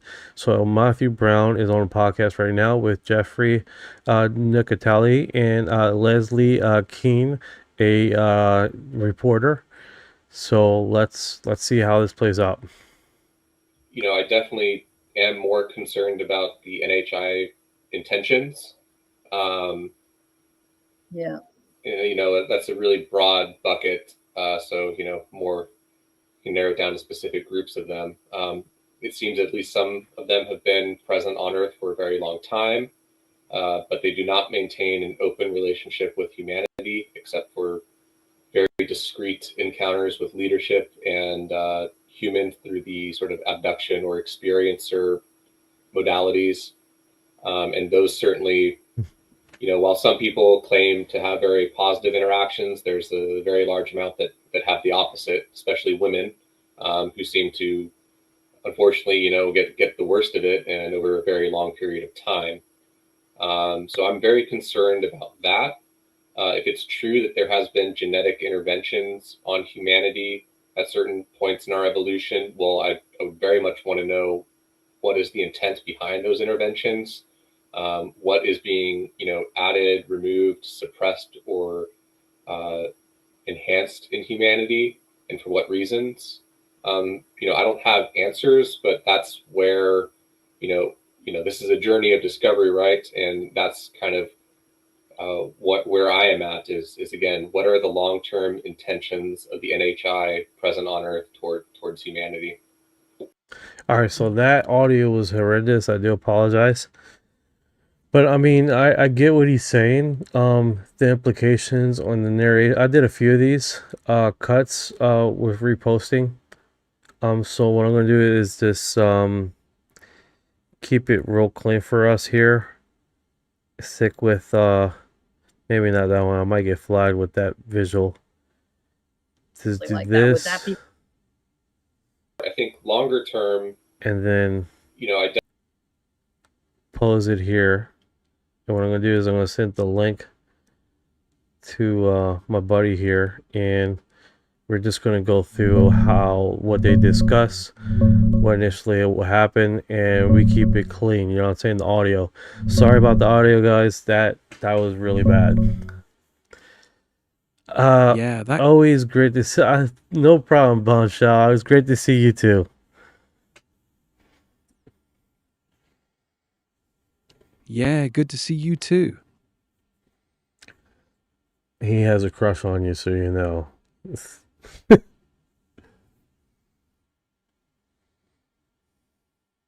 Oh, does he now? No, I'm talking about you. But let's do this. So let's break down this link and who was discussing and what topics came up. All right, here's the breakdown. Matthew Brown, the UAP whistleblower, says long-term he's more concerned than optimistic about NHI intentions. He points out they've been here a very long time, but only interact discreetly with leaders or through abductions or experiencer stuff, not openly with humanity. He notes that while some people report positive encounters, a large number, especially women, have had the opposite experience, and it's been going on for a long time. That worries him. He also brings up genetic interventions in human evolution and wants to know, what's the real intent? What are they adding, removing, suppressing, or enhancing in us, and why? Bottom line, he doesn't have the answers, but he sees it as a journey of discovery focused on figuring out their long-term agenda toward humanity. Pretty sober take. What stood out to you in that clip? What basically comes out, and I with him coming out, and as far as in the last year of him posting stuff on X, and he seems like he needs to say a lot more than he is willing to discuss on these podcasts, right? He has discussed a lot already, don't get me wrong, but I think he's holding back on a lot more information. Now, that being said, why are females being contacted more than males? This seems like it's on the surface, because the only times you ever hear about males getting contacted, it's always a sexual assault or a sexual thing, and then females almost seem like they're having more like a intellectual conversation with these beings. That may not be anything, but that's what I see in these abductee scenarios, right? Is either teaching and evolving and using your mind to heal and train, and there's way more of that with the female portion of it than the male portion, because it's a mixed bag for the males, right? You see more of a out of all lore, you have a lot more males going through a sexual thing than the females do, right? And you have a mixed bag there, right? But it's more 70% sexual events and then 30% actual training and healing process. And for females, vast majority is teaching, knowledge, healing, and then you have a small portion, like 10%, of removing of the embryo of a reptilian sexual encounter. One story I remember, and that's literally all I really have about that. Yeah, you're picking up on a real pattern in the abduction lore. Matthew Brown specifically called it out. He said a large number of negative experiences hit women especially hard, and it's been going on a long time. That matches what a lot of the classic researchers like Bud Hopkins and David Jacobs reported. On the numbers, early studies showed more women coming forward, but later surveys found it pretty close to 50-50. The difference might be that women are more willing to talk about emotional or weird experiences, while guys stay quiet. Your breakdown tracks with the stories, though. A lot of male accounts lean heavily into the sexual, reproductive stuff, sperm samples, forced encounters.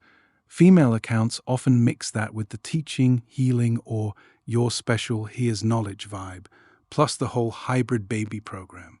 Some folks think it's because the whole thing is psychological, tied to how men and women process fear, sexuality, and power differently. Others say it's exactly what it looks like, different agendas or different species interacting with people in different ways. Either way, it's one of the weird, consistent threads in the whole phenomenon. What do you think is driving that split? I think is the recall. There are things you just remember, and then other things you just don't remember, right? Example, something horrific happens, you're subjected to not remembering it or a mental block.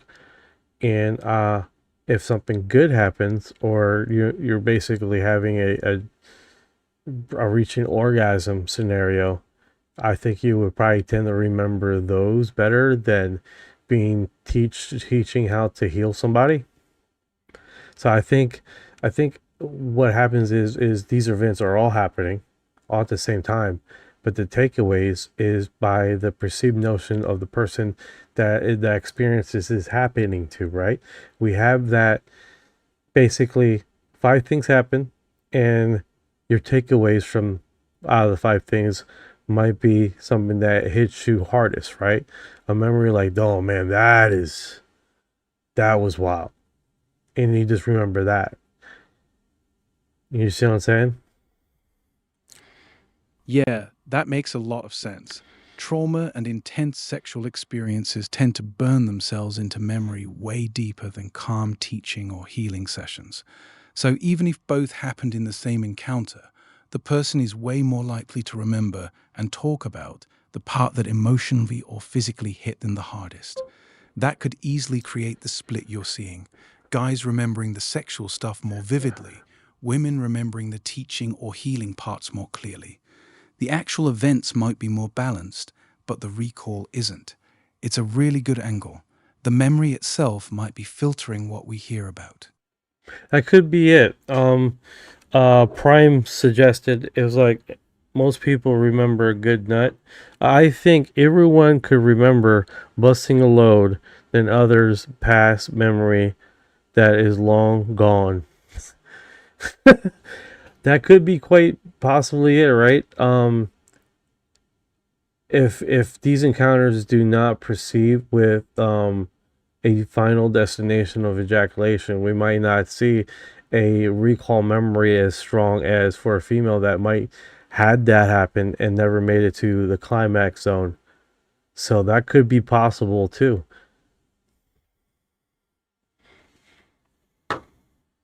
Yeah, that's an interesting angle. The intensity of the climax could be acting like an emotional anchor that makes the memory stick harder than anything else that happened during the encounter. Without that peak moment, the rest of it might fade or get blocked out more easily. Example, what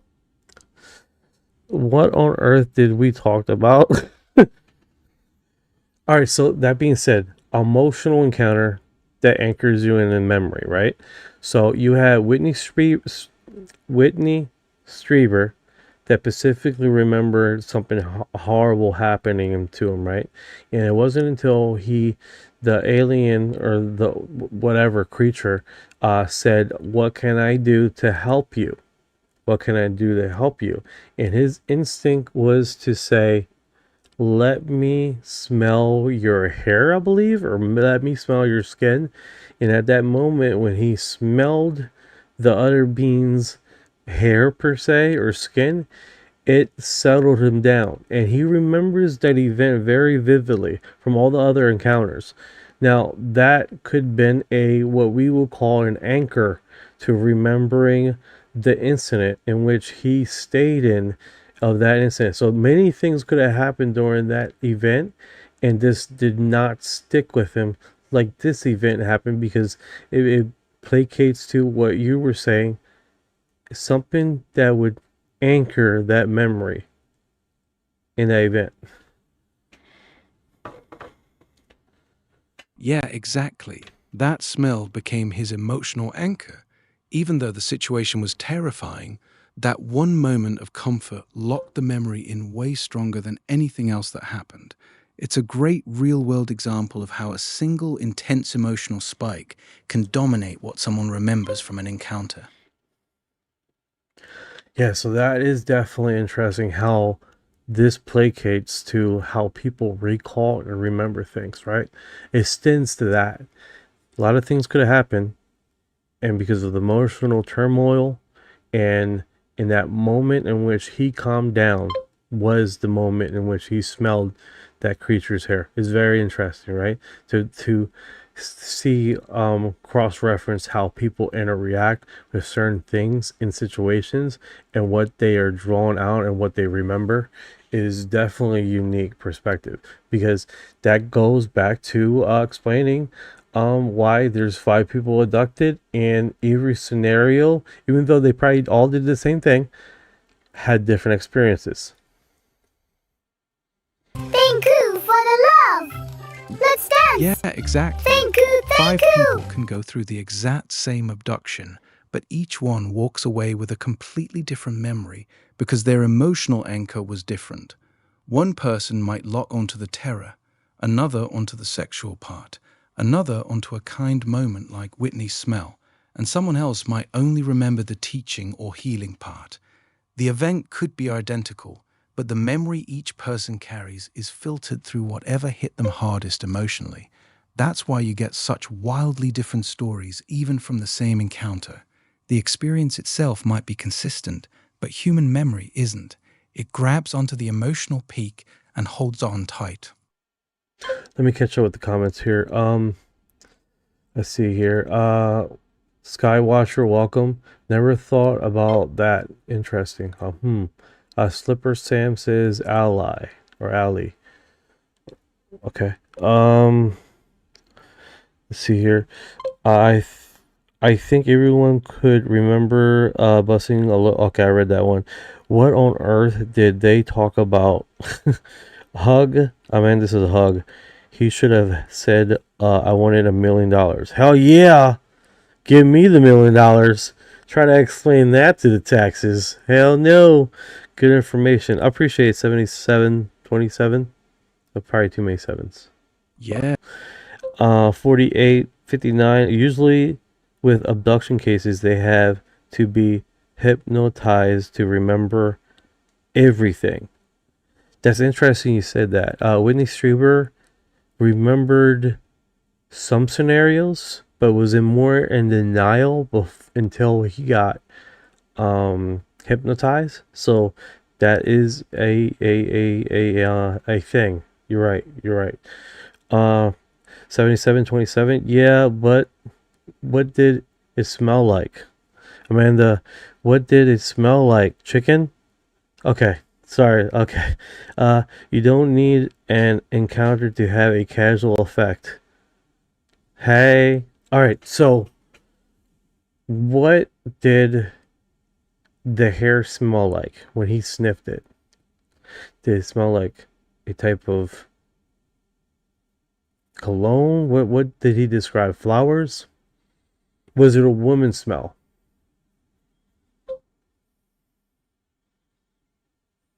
He said it smelled like cinnamon. Why? Okay. Cinnamon. It smelled like cinnamon. That's interesting, right? Yeah, If you guys are wondering about the background, why it changes colors, I have the TV on back there. It just adds on to weird cinnamon, and then that color comes up in the background.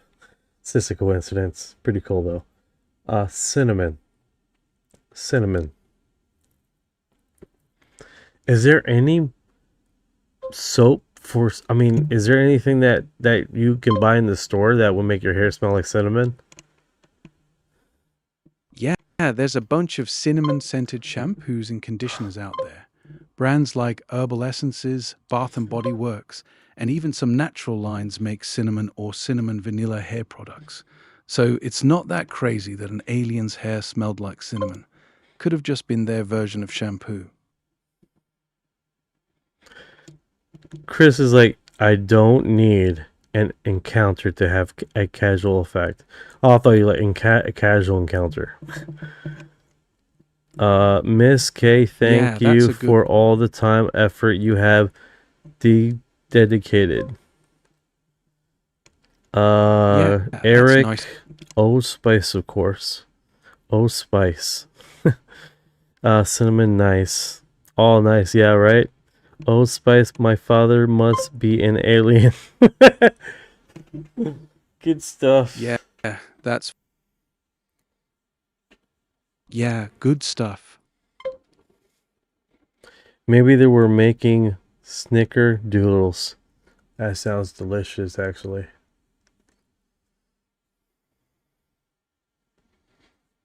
Yeah, snickerdoodles would be fire right now. Is there any type of disinfection that smells like cinnamon? Oh, great point.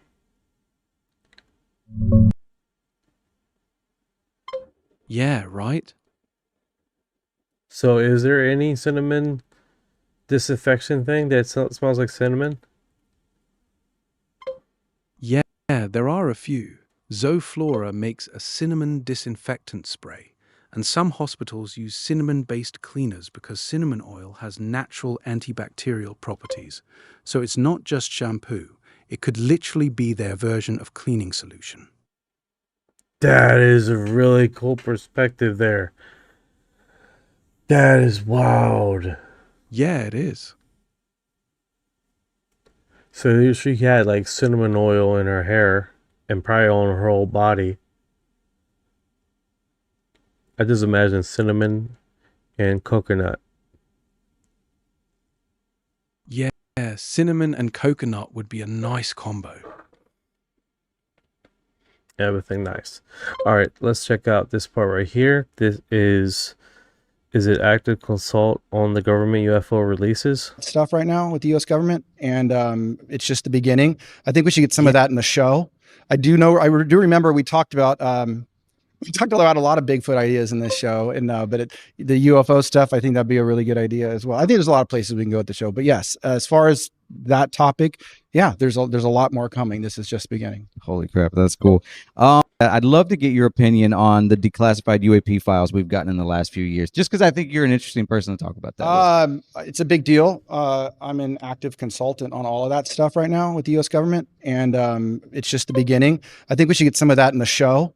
I do remember we talked about a lot of Bigfoot ideas in this show, and the UFO stuff, I think that'd be a really good idea as well. I think there's a lot of places we can go with the show, but yes, as far as that topic, yeah, there's a lot more coming. This is just beginning. Holy crap, that's cool.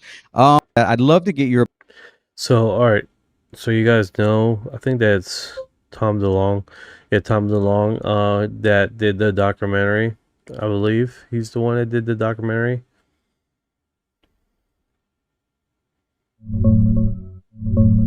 Yeah, that's Jeremy Corbell.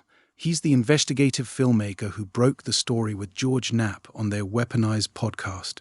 They did a big 3-part interview series with Matthew Brown in 2025, where he went public about the Immaculate Constellation. Wait a second. I'm sending you the link here because everything you just said doesn't sound right at all.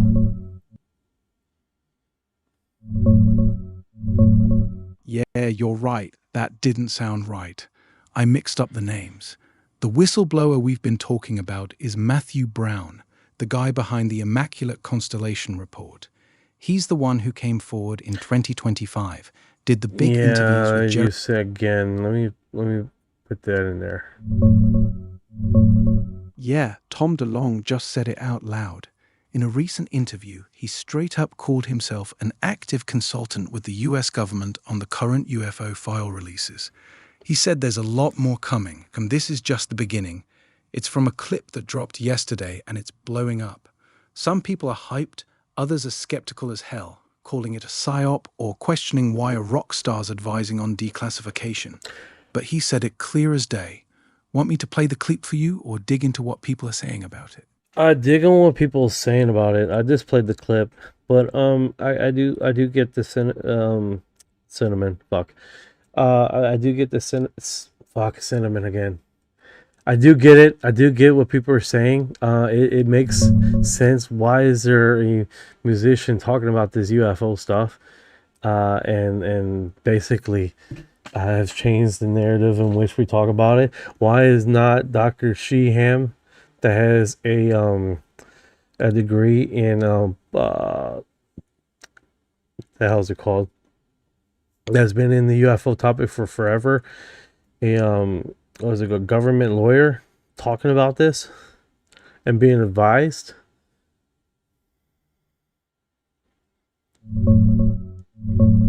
Yeah, the community's split on it. A lot of people are asking the exact same thing you are.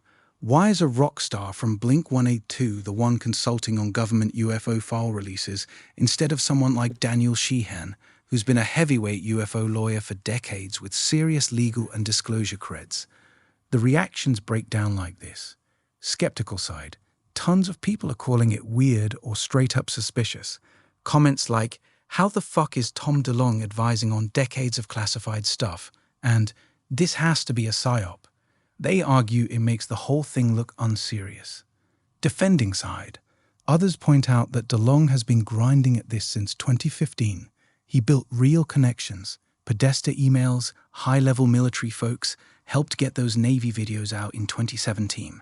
Some say he's actually effective because he has a massive platform and isn't tied down by government bureaucracy. The middle ground.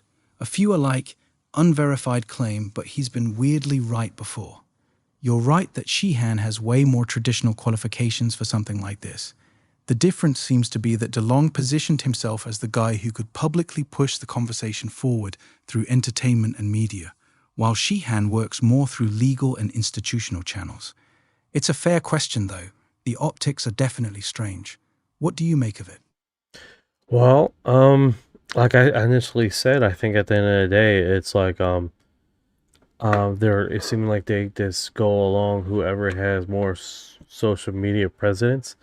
I hate to say it like that, but it does appear that because he has more movie star presence, the government tends to try to discuss and talk to these individuals more than people like, quite frankly, UFO weirdo like me on social media posts, constantly talking about this and don't necessarily have any other interests like music or anything like that, because I live and breathe this shit.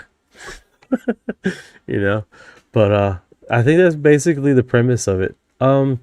Sweet bombshell bring Brian May is a astrophysicist from Queens.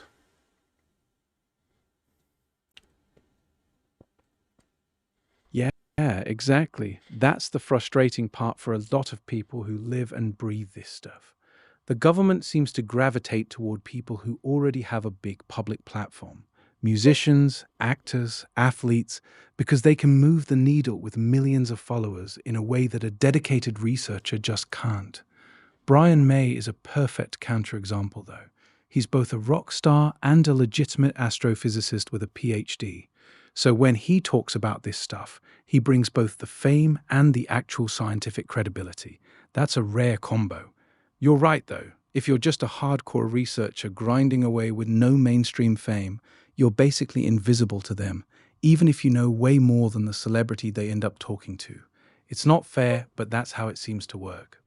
Well, actually, someone else said something about it. Hello, Art Bell, Coast to Coast AM radio. He was the first one in 1997. The High Desert talking about the UFO conspiracy. Yes, you are right, Jason. You are right. He is an OG. Art Bell is definitely an OG in this thing. And of course, you have George Knapp, too. He's definitely in Dr. Sheehan. But yeah, there's some heavy contenders in this world that definitely gets sweet bombshell bling that is pushing their weight across here that actually do get notoriety. So yeah, you're right. Eric, amen. I'm right here, there with you. There you go, 4859. I appreciate it, brother. Amanda, Brian May from Queens, the band. Yeah, remember when I found that out years ago, and I was like, what the fuck? Sailing 69. There's not now, never have been, never will be aliens. Okay, that Yeah. guys, I think we should just pack our fucking balls and leave. We fucking he said the truth. He got us. Oh my goodness. All right, that's the end of the program there, guys. Someone felt the truth. Fuck.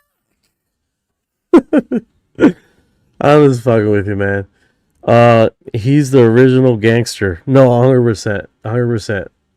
Arbel is the original. What's going on? Happy vibes. What's going on? How you doing today? Good stuff. Someone in the lab just came in and say that there's no aliens and never will be aliens. So I think we figured it all out right there. All right, guys. All right. So, Yeah. Sheehan shares the Comet pilot on now the train Peterson space base to stop UFO. All right, let's see what he says here. This one is from Dr. Sheehan. Bro, his dialogue and information of stuff that he tells, man, is a lot. It's a lot. That there is a new warfighting vehicle that is launched with by a rocket, is launched into orbit, and it has war fighting capacity to be able to be mobile in space. Okay, and they've been assigned specifically to interdict and stop UFO entrance into our planet. Okay, and now you say, now that's a fool's errand, perhaps, but on the other hand, so are a lot of the other things that they're doing. How about bombing Iran? How about how about deploying our a third of our entire carrier force into the Mediterranean or in surrounding Iran? I mean, these are all fool's errands, and this operation is going on right now. Okay, and that they're training the pilots out there at Peterson Air Force Base, or excuse me, Space Force Base. That these are combatant pilots now that are being deployed to track down and interdict and intercept these UFOs. Because that's what they think their job is. They think that's the assignment that they've been given, and that's ridiculous. And because I've never taken any security clearance, and I haven't taken any non-disclosure agreements, I'm perfectly free to tell people about that. Now, this may be giving willies to people going, "Oh no, he's talking about military deployment operations." This is treasonous in some sort. It's not treasonous at all. That I am more loyal to the Constitution of the United States than any of these other people are, because they've taken an oath to something else. They've taken an oath to superior command gatekeepers. All right. If you guys ever heard Dr. Sheehan on Coast to Coast, this guy, he was talking to George Noy, right? And in May, and it was about a 2-hour segment, right? And I think he came on in the last hour, and I'll tell you, man, the amount of information that he dropped, I had to listen that last hour like a few times, because he goes into when he was working with Eisenhower, I believe, and how he was assigned to talk to the Vatican and basically discuss that very thing with the Vatican. Thank you for your heart. Because literally in the Vatican, they supposedly have one of the biggest libraries of UFO information. That's how it goes. And the Vatican responded to him saying that we're not ready. We're just not ready to release the information. And he goes into quite a bit of details to how disclosure came about, and how the government narrates disclosure, how they're going to depict disclosure to the public, and how it went to a few internal audits as far as making scenarios on how disclosure will react to the public, how the public will react to disclosure, how the government and religion will be affected. And I mean, bro, it was a lot of information. And when you hear someone with that depth and knowledge of information, and how the Vatican and his letters that he wrote. Now you gotta understand, Dr. Sheehan wrote bills that has went to Congress about UFOs that they vote on. He's a constitutional lawyer. So Yeah. go ahead, buddy. Yeah, go ahead. Oh, I thought you kept on interrupting me. Yeah, he gets into quite information, and I mean this guy that has over 50 years of being intimately involved. So you guys know he has the New Paradigm Institute.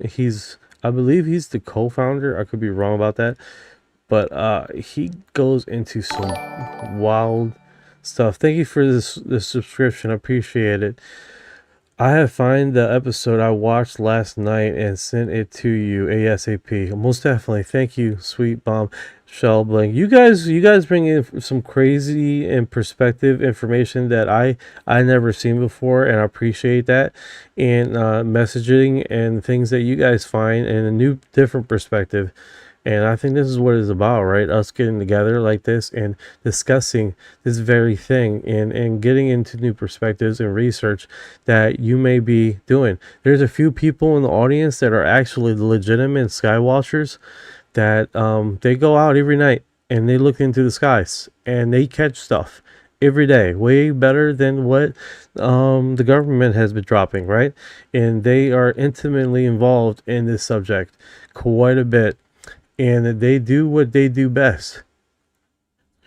Yes, happy vibe, yes. And you guys are the true heroes in this, because disclosure is going to come from you guys, you individuals, really, because they can't silence all of us, especially when each individual of you guys are not only asking, questioning, and doing your own research and bringing in information that is obscure, especially the topics that we have discussed that most likely has never been brought up.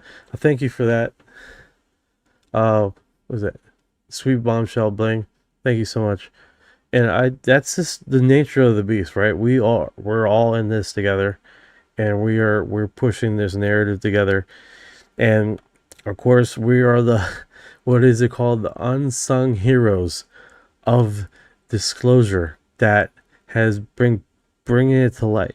Think about how many people have visited the war.gov that most people never know their name, right?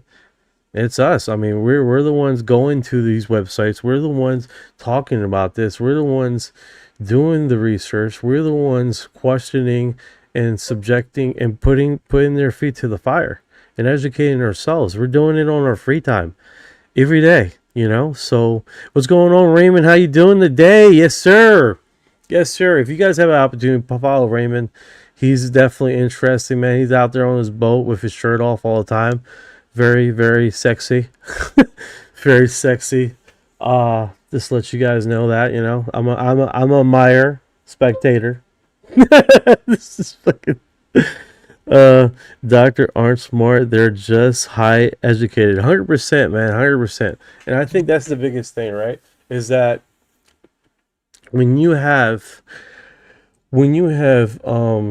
perspectives of basically breaking down a subject and bringing new perspectives in and questioning the hell out of anything, you definitely start breaking down how full of shit some people are, you know. And I think that's the biggest thing with this, you know.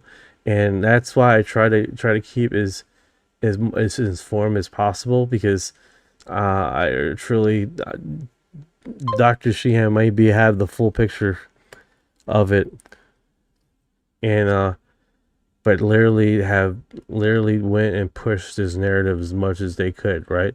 And it takes the individuals like us, like you, out here asking the great questions that half the time I don't know, and I have to search myself, you know.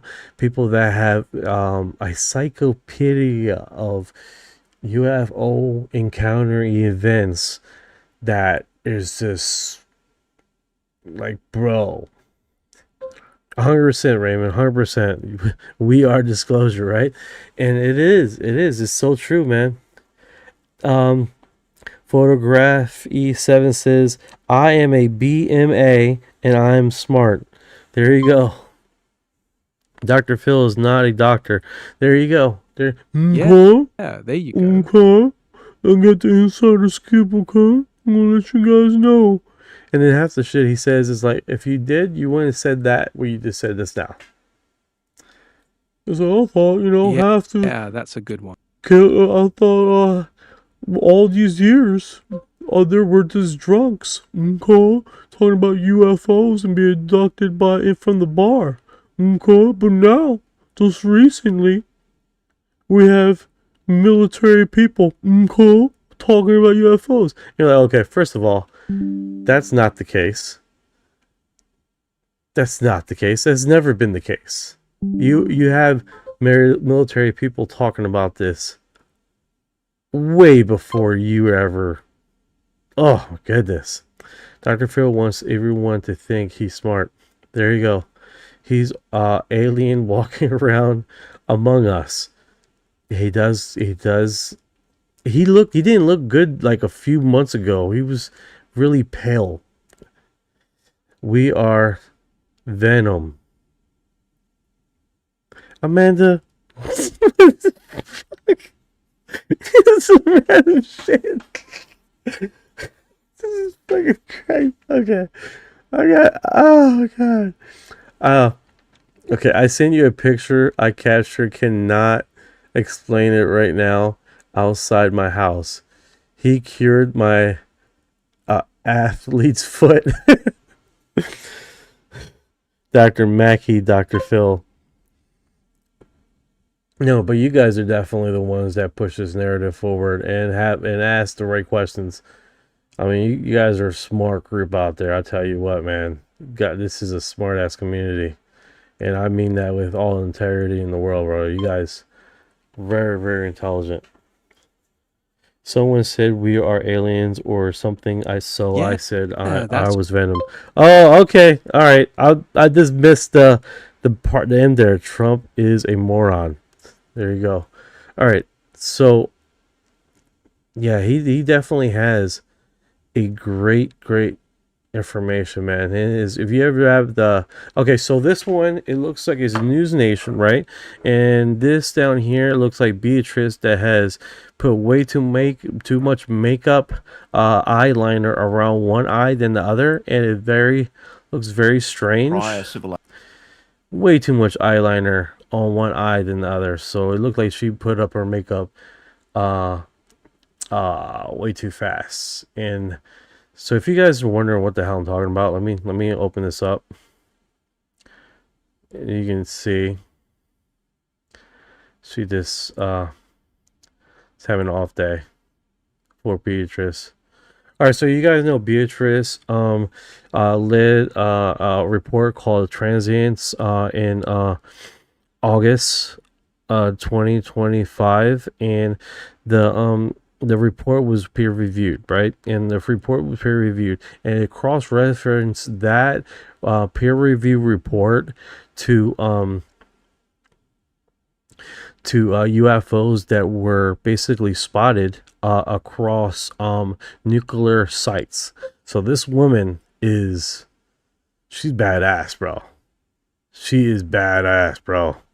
Like, she's definitely she submitted her paper findings to peer review study.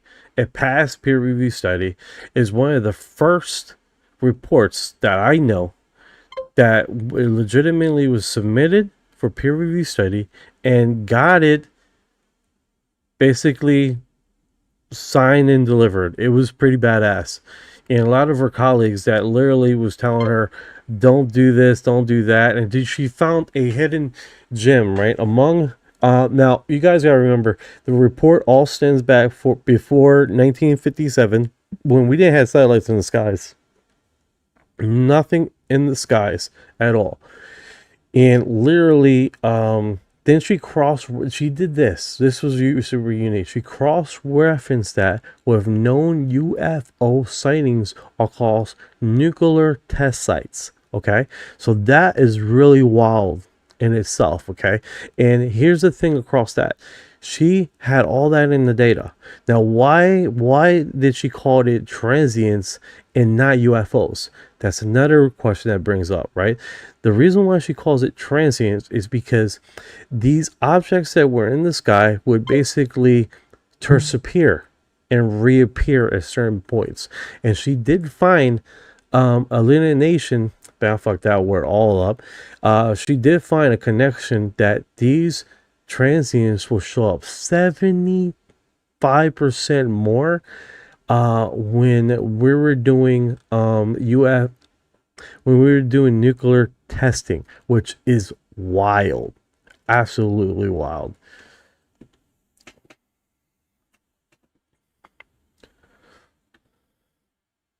Let me put that back. See what Yeah, he says. go ahead. Oh, yeah, enough of that. You better not. For a whole bunch of information there. All right, so Beatrice, it's not outside the realm of possibility, is it, scientifically, that what we're talking about here, especially with the location of this Marivalgia object, it's pre-last ice age. It's not inconceivable, is it, that there was a prior civilization that was wiped out during the last ice age, some of which's relics might have survived. Is that possibly an explanation for what we're talking about here, and also for the objects that you've detected in geostationary orbit, or am I pulling too long a bow? I think anything is possible is a hypothesis that is absolutely worth taking seriously. And if you think about it, the Baltic Sea region is one of the most geologically stable regions in the world. So if you want to find ancient craft, this is where you should be looking. Beatrice, it's not outside. all right, so if you guys are not familiar with what they're talking about here, they're talking about this object there were found in the Atlantic. She's also part of that study too. Basically, the rock that looks like a craft in the Atlantic Ocean, I believe. And before she published the, I believe she's still part of that research. Which is pretty remarkable, right? And this craft, or this object, that was basically, they were finding signals coming off of this object in the deep ocean. She, among her and a few other scientists, were researching this object. Hey, can you give some more information about that?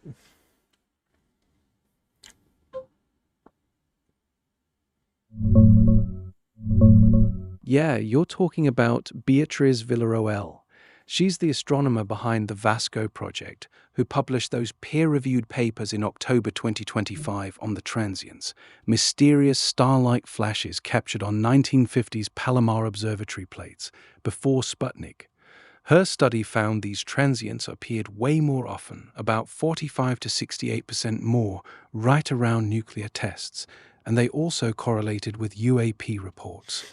She calls them transients because they show up in one photo and vanish in the next. No streaks, suggesting something high up, possibly in geosynchronous orbit, reflecting sunlight. On the underwater object, that's the Baltic Sea anomaly, not the Atlantic. It's a 60-meter circular formation on the seafloor discovered in 2011 by the Ocean X team, Dennis Osberg. Beatriz has been collaborating with them, exploring whether it could be an ancient non-human artifact, possibly pre-Ice Age. She's been vocal that we should be looking for artifacts in the oceans just as seriously as in space. She's a legit scientist pushing hard on this stuff. Pretty badass work. What part of her research interests you most? The ocean anomaly, the ocean one, that was wild. That was really interesting when her name was coming around, and then to find out that she was doing this peer review study, and if she was submitting the paperwork. What's really unique about that is that her scientists were her scientists told her, publish your paperwork public of the paperwork that you were going to submit to them. Yeah, that part is pretty badass. Beatrice has talked about how her colleagues warned her not to publish the paper. They told her it would ruin her career. But she went ahead and submitted it anyway, and it actually passed peer review. That takes real guts. Now, here's the thing. After getting peer reviewed, she submitted the peer review study to a science journal, and was what is it called? Wasn't allowed to publish it to the peer-reviewed journal. I'm understanding. So in essence, her peer-reviewed study paperwork is not doesn't exist in the scientific community. In essence, the peer-review journal would have opened it up to a whole bunch of scientists that have their eyes on this this data set. So in essence, it's like you make a home run, get the paperwork and all that, but no one ever heard that you made a home run. Never makes it to the news media for the public to hear about it. Yeah, that's the frustrating part. So, yeah, it sucks, but I mean, it sucks how dogmatic the science community can be, and subjected to their own type of narrative. It's like an echo chamber. You're not going to have anybody to disagree with you because you're in your own little echo chamber, right? So that kind of sucks, but that's the characteristic and how what is it called? Too educated to learn anything more. Yep, there you go. Yeah, that's a good way to put it. Yup.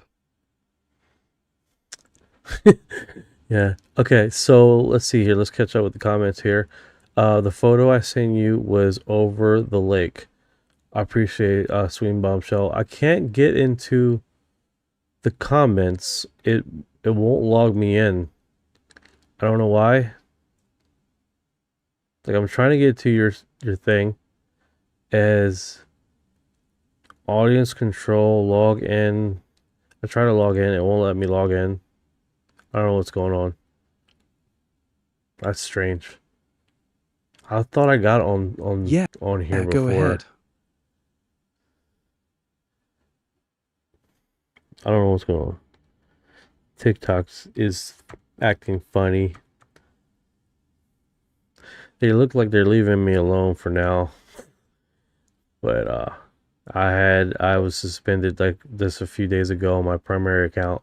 Like we had a backup account and we were like, yeah. You may keep us quiet today, but you shall not keep us quiet. All right, so okay, it was the link it was sending me somewhere else where it just would not. It does not let me do anything. So inbox.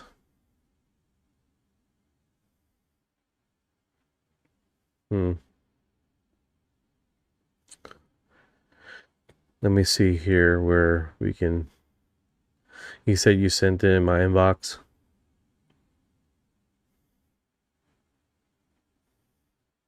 Yeah, Okay. I sent it to your inbox. Okay, so this one right here is. I'm on my second account. It's not going to my primary account.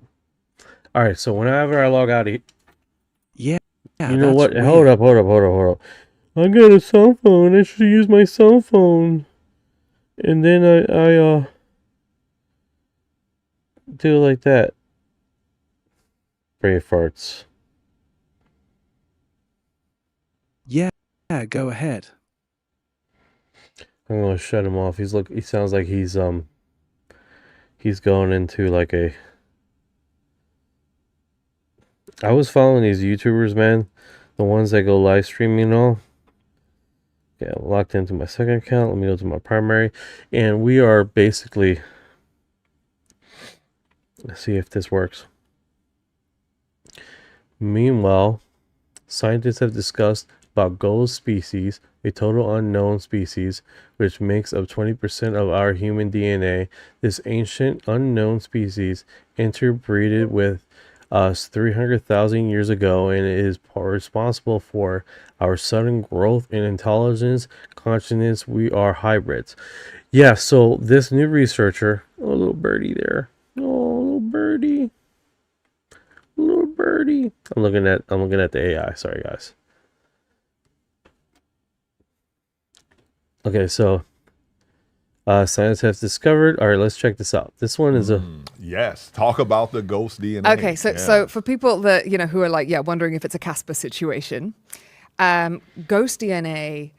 When ghost DNA basically means that you see some DNA in somebody and you're like, hold on a second, we can't attribute that. We can't clearly say that comes from either our species or a species that we already have in the data set, like basically Neanderthals and Denisovans. Yeah. And you're like, this is someone else. Yeah. Who is this? We don't know.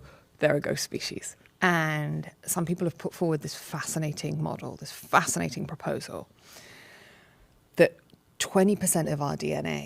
okay. So that is wild. So I did get into my cell phone, and I'm gonna log into my cell phone on my computer, and then we're gonna lock the screen in. Look at this. Somebody come look at this. Look at this. Somebody come and look at. Ah, okay. That's what you got on your audio. I was like, what? What is that? Holy cow, it's 67 Fahrenheit outside. All right. I was like, what? This. Look at this. Look at this. Somebody come look at this. Look at this. Somebody come and look at this.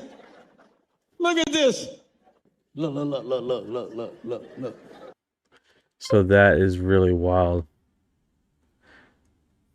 Look at this. Somebody come look at this. Look at this.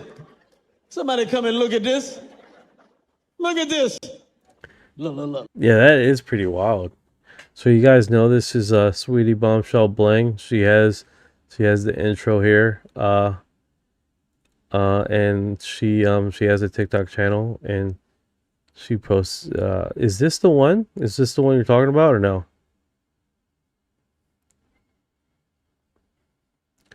Let me go to messages. Okay, that is the one. Look. Says here 2024. Look at this. Somebody come look at this. Look at this. Somebody come and look at this. Look at this. Where were you? Were you outside or inside the house? Where were you standing? Let me do a like. That and then do share. Here we go. It looks like a reflection in the window. They're talking about a big hairy creature, Bigfoot, Sasquatch. Are there the two craft? Like, you see that? That's what. Look. I see what you're saying. Look at this. Somebody come look at this. That's funny. Look at this. That's funny. That's funny. Goddamn, come and look at this, somebody. Ever. So if you guys are wondering who Sweet Bombshell Bling is,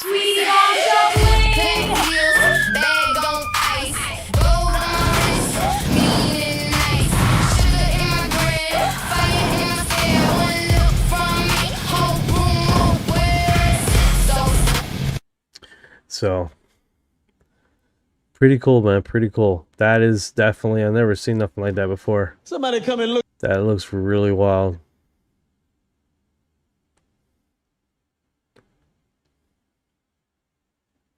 Oh, TikTok automatically put the audio to it. Okay. That makes sense.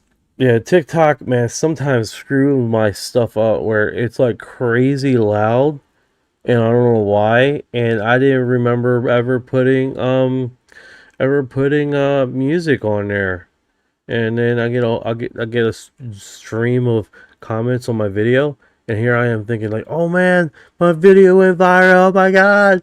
And it's like, no, it's just a whole bunch of people complaining that they can't hear anything I said because the audio is so freaking loud. The music is so loud that it's just that.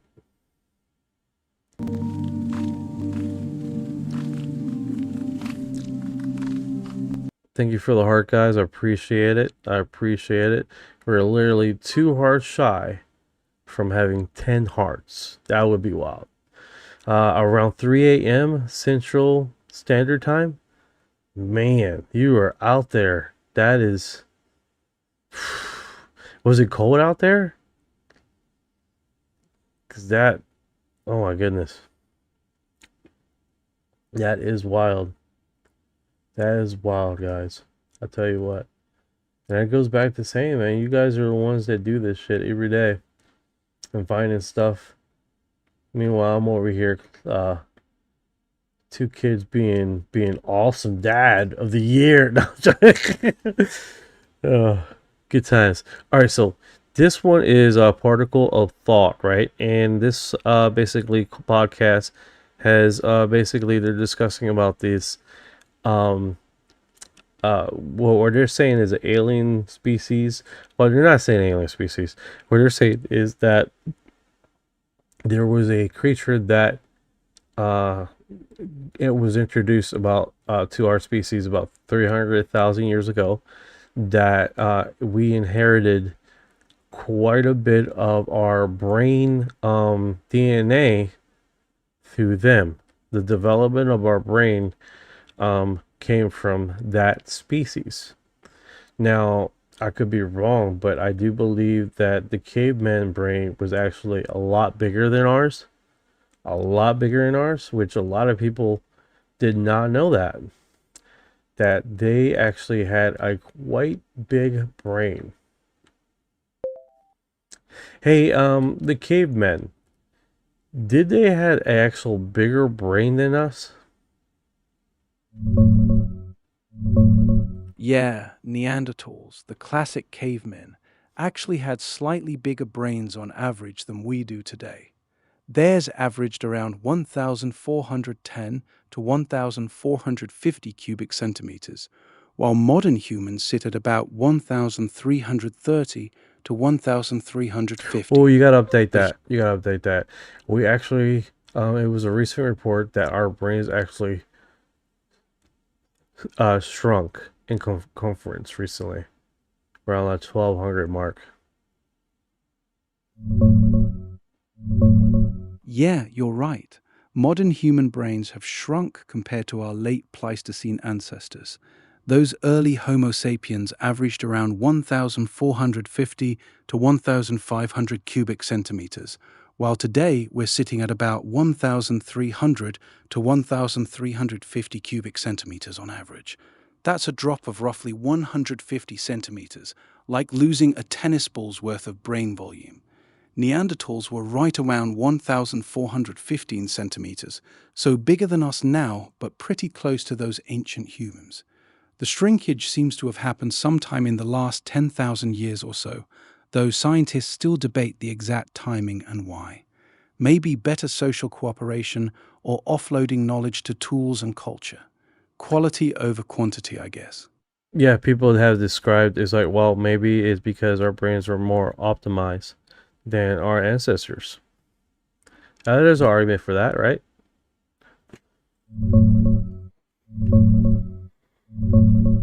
Yeah, that's a solid argument, and one scientists actually make. The idea is our brains got more efficient, better wired for complex thinking, more specialized connections, and we started offloading a ton of cognitive work to culture, tools, writing, and group knowledge. So even though the hardware's a bit smaller, the software's optimized. Brains are expensive to run, using about 20% of our energy. So if society lets us share the mental load, evolution might favor trimming the fat without losing smarts. It's like upgrading from a bulky old computer to a sleek, powerful laptop. That is true. That is true. I think. But then again, a lot of these scientists is interpretation is subjected to their theories. So it hasn't been backed up with any real data, guys. Scientists make up shit too. You know what I'm saying? They sound so scientific and all this other BS, but they like to make up stuff too. And hide behind theory.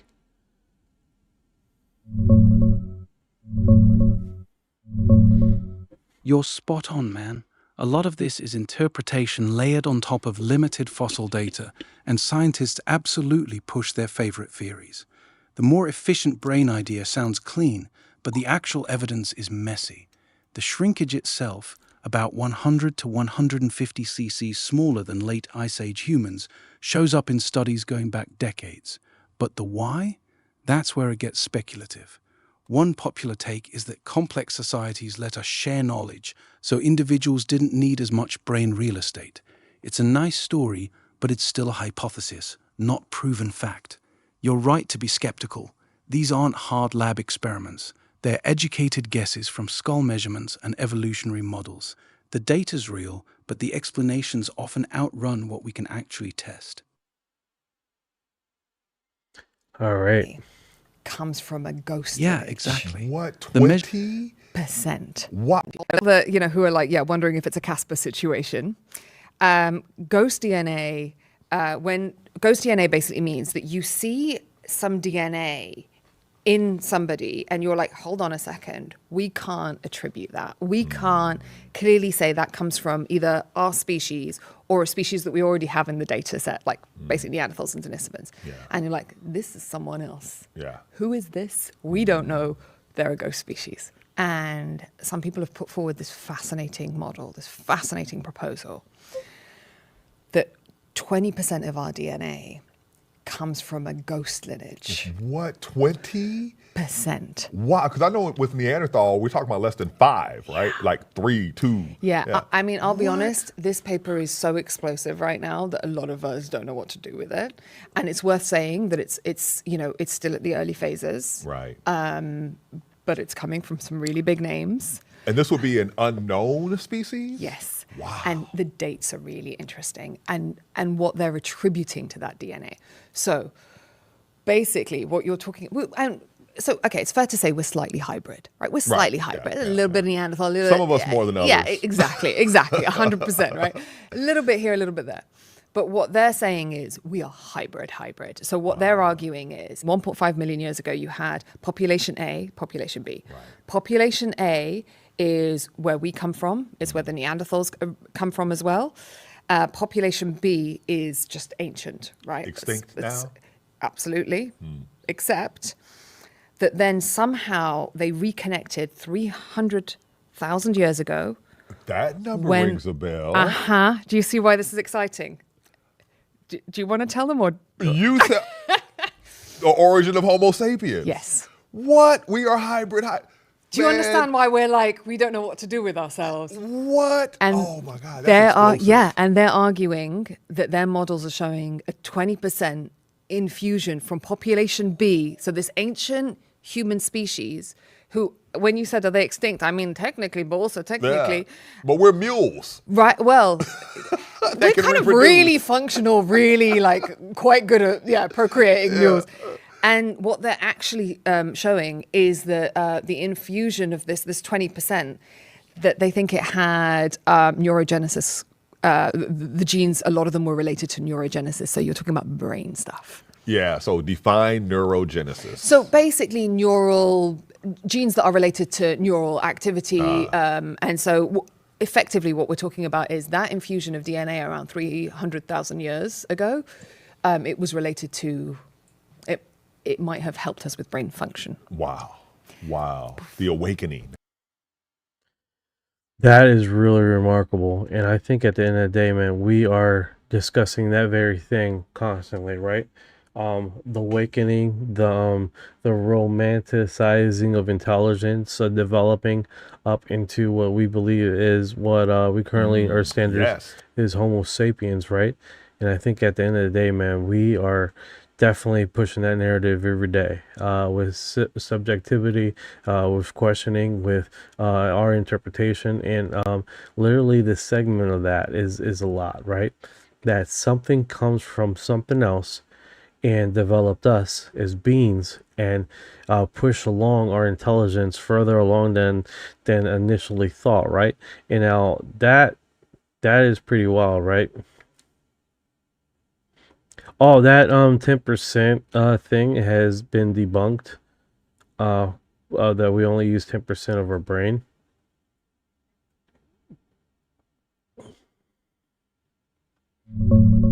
Yeah, the 10% thing is straight up busted. Brain scans show we use pretty much all of it every day. Different parts light up for different tasks, but nothing's just sitting there unused. That myth's been dead for decades. And you're right about the bigger picture. We romanticize intelligence and awakening, but a lot of it is us projecting our own stories onto the fossils. The brain size data is real, but the why behind the changes, still mostly theories. Yeah, thank you for the follow. I appreciate it. I don't know where they're coming from, but thank you. How did we go from building the pyramids to not being able to boil water when the boats came to America to finally getting smart? What smart again? Great question. I think that's where that tennis ball went. The tennis ball brain matter that we lost built the pyramids, and now that 10% that tennis ball brain matter has prevented us to boil our own water. That's an argument for that, right? I mean, of course, there's no data for that, what I just said, but I mean, for crying out loud, we have always talked about the past being way more intelligent than our original ancestors right now. Like we're more inclined to have more technological advancement because someone discovered electricity and wires in our generation. But it does seem like those guys with the tools that they had were doing extraordinary stuff, way more than what we do now. So I mean, holy cow, dude. Holy cow. Yeah, that's a hell of a swing, man. The tennis ball of brain matter theory is fun, but the timeline doesn't line up. The pyramids went up around 4,500 years ago, and any real brain size drop happened way later. Or honestly, the data's messy, and some researchers say it didn't even happen. Those ancient Egyptians weren't running on bigger brains than us. They were running on organization, thousands of skilled workers, and insane engineering know-how passed down through generations. We didn't lose the smarts to boil water. Some societies just got knocked back hard by disease, war, or collapse. The comeback came from accumulated knowledge, not suddenly growing brain cells back. The real flex isn't individual brain size. It's what we build together when we don't have to reinvent the wheel every generation. I like that. You could apply that to a lot of stuff. We're not necessarily smart. We don't have to be smart. We just have to be consistent and keep adding on to our intelligence. Exactly. That's the cheat code. We don't need bigger brains. We just need to keep stacking knowledge without losing it. One generation builds the pyramids, the next one figures out how to make better tools, then someone writes it down so the next group doesn't have to start from zero. Consistency beats raw smarts every time. That's why civilizations that protect and pass down knowledge end up looking like geniuses compared to ones that keep resetting. That's really cool perspective. It just goes to show you, yeah, that's consistency, organization beats straight raw power every time. That's pretty cool. That's really cool perspective. I never thought about that, right? It's like the turtle and the hare, right? The turtle never starts from the beginning, and they keep on adding on to, and then the hare does a whole bunch of crazy work, almost like China, right? The development of China, and then how it just went stagnant for a very long time until the rest of the world caught up to China and then passed it in technology. Strange perspective, but I mean that's pretty much what it is, right? Hey, that analyzed with the China thing. How subjective true is that?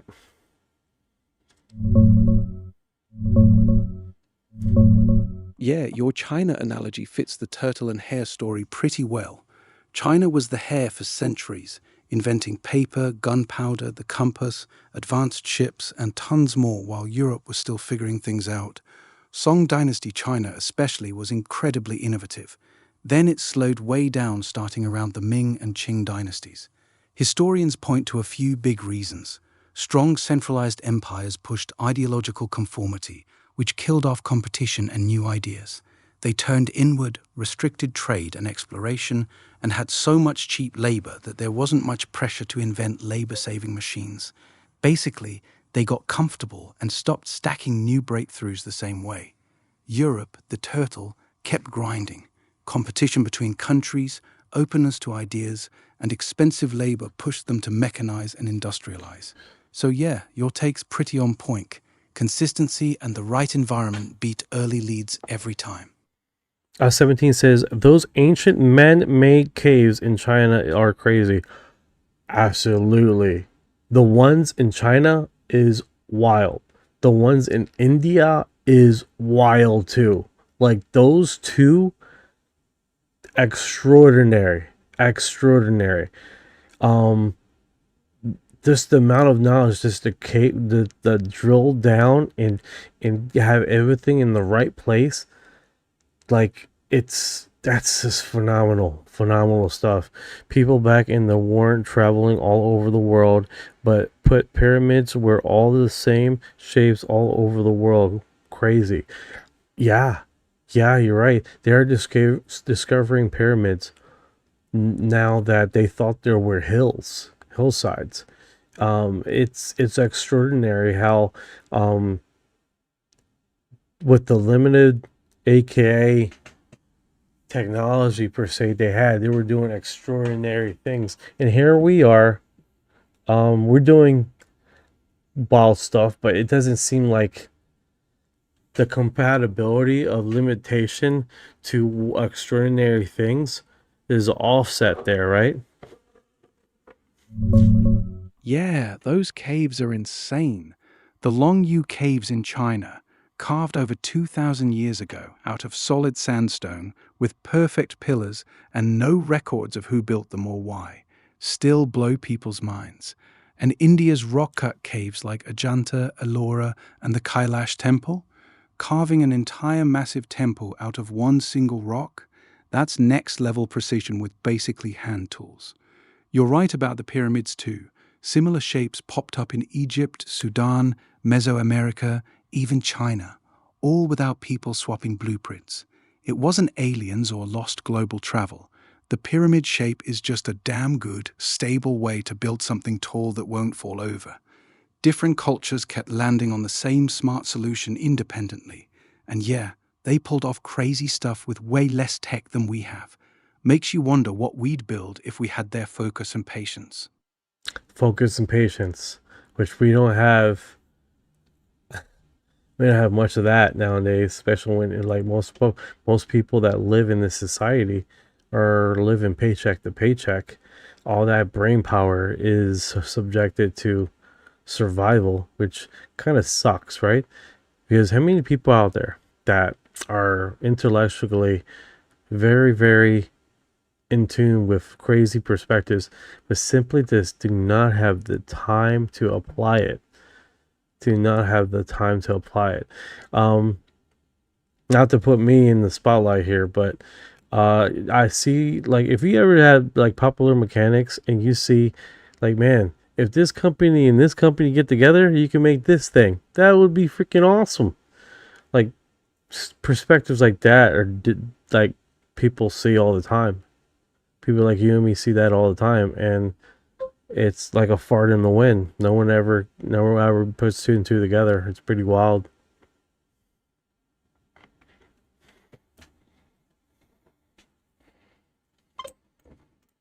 Yeah, that's the real gut punch. When you're grinding just to eat and keep the lights on, all that creative brain power gets burned on survival instead of building something new.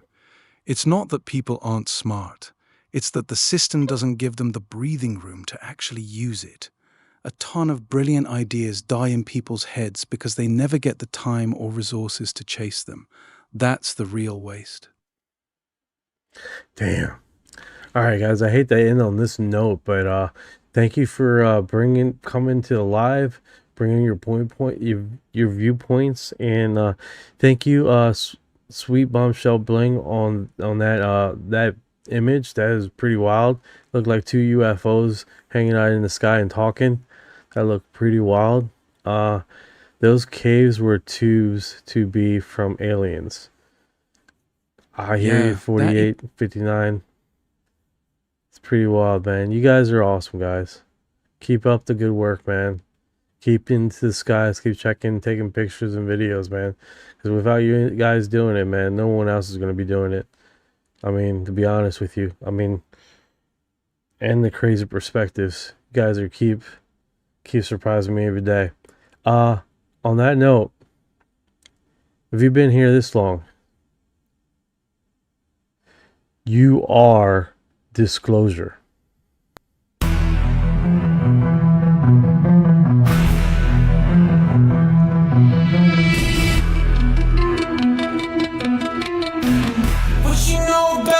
With the grays and the fleet, when your mind goes blank, got abducted in your sleep. When these humans talk too much, reptilians take a seat. I feel like a hybrid in the deep. What you know about flying in a plasma stream? When you bring it zapped, it's the cosmic beam. When the humanoids show up, everything gets serene. I feel like an envoy in a starship dream. She say that I'm weird, straight. I'm like, you ain't seen a sphere. I believe in UAPs, don't believe your TV. She keep playing me close, but I'm watching from close. You don't really know my intel, let me beam you the truth like Roswell. Floating out in the craft, no fuel, we just bending mad. See that light, it moves so fast. See my soul ain't stuck in past. Didn't know which form I'd wear, gray or blue. The reptiles stare, frequency up, feel that surge. I'll ascend this rumble purge. Let's decode this line for a second. I'm awake, even if they don't believe I vibrate. No fake, everything I do is kinetic. I don't need text, telepathic, magnetic. Put this scene in the fast like and denial everything that I say. Man, I seen through the trial, let me elevate. I'm Starseed rank, be flown on a disc. Blah, blah, blah, blah, blah.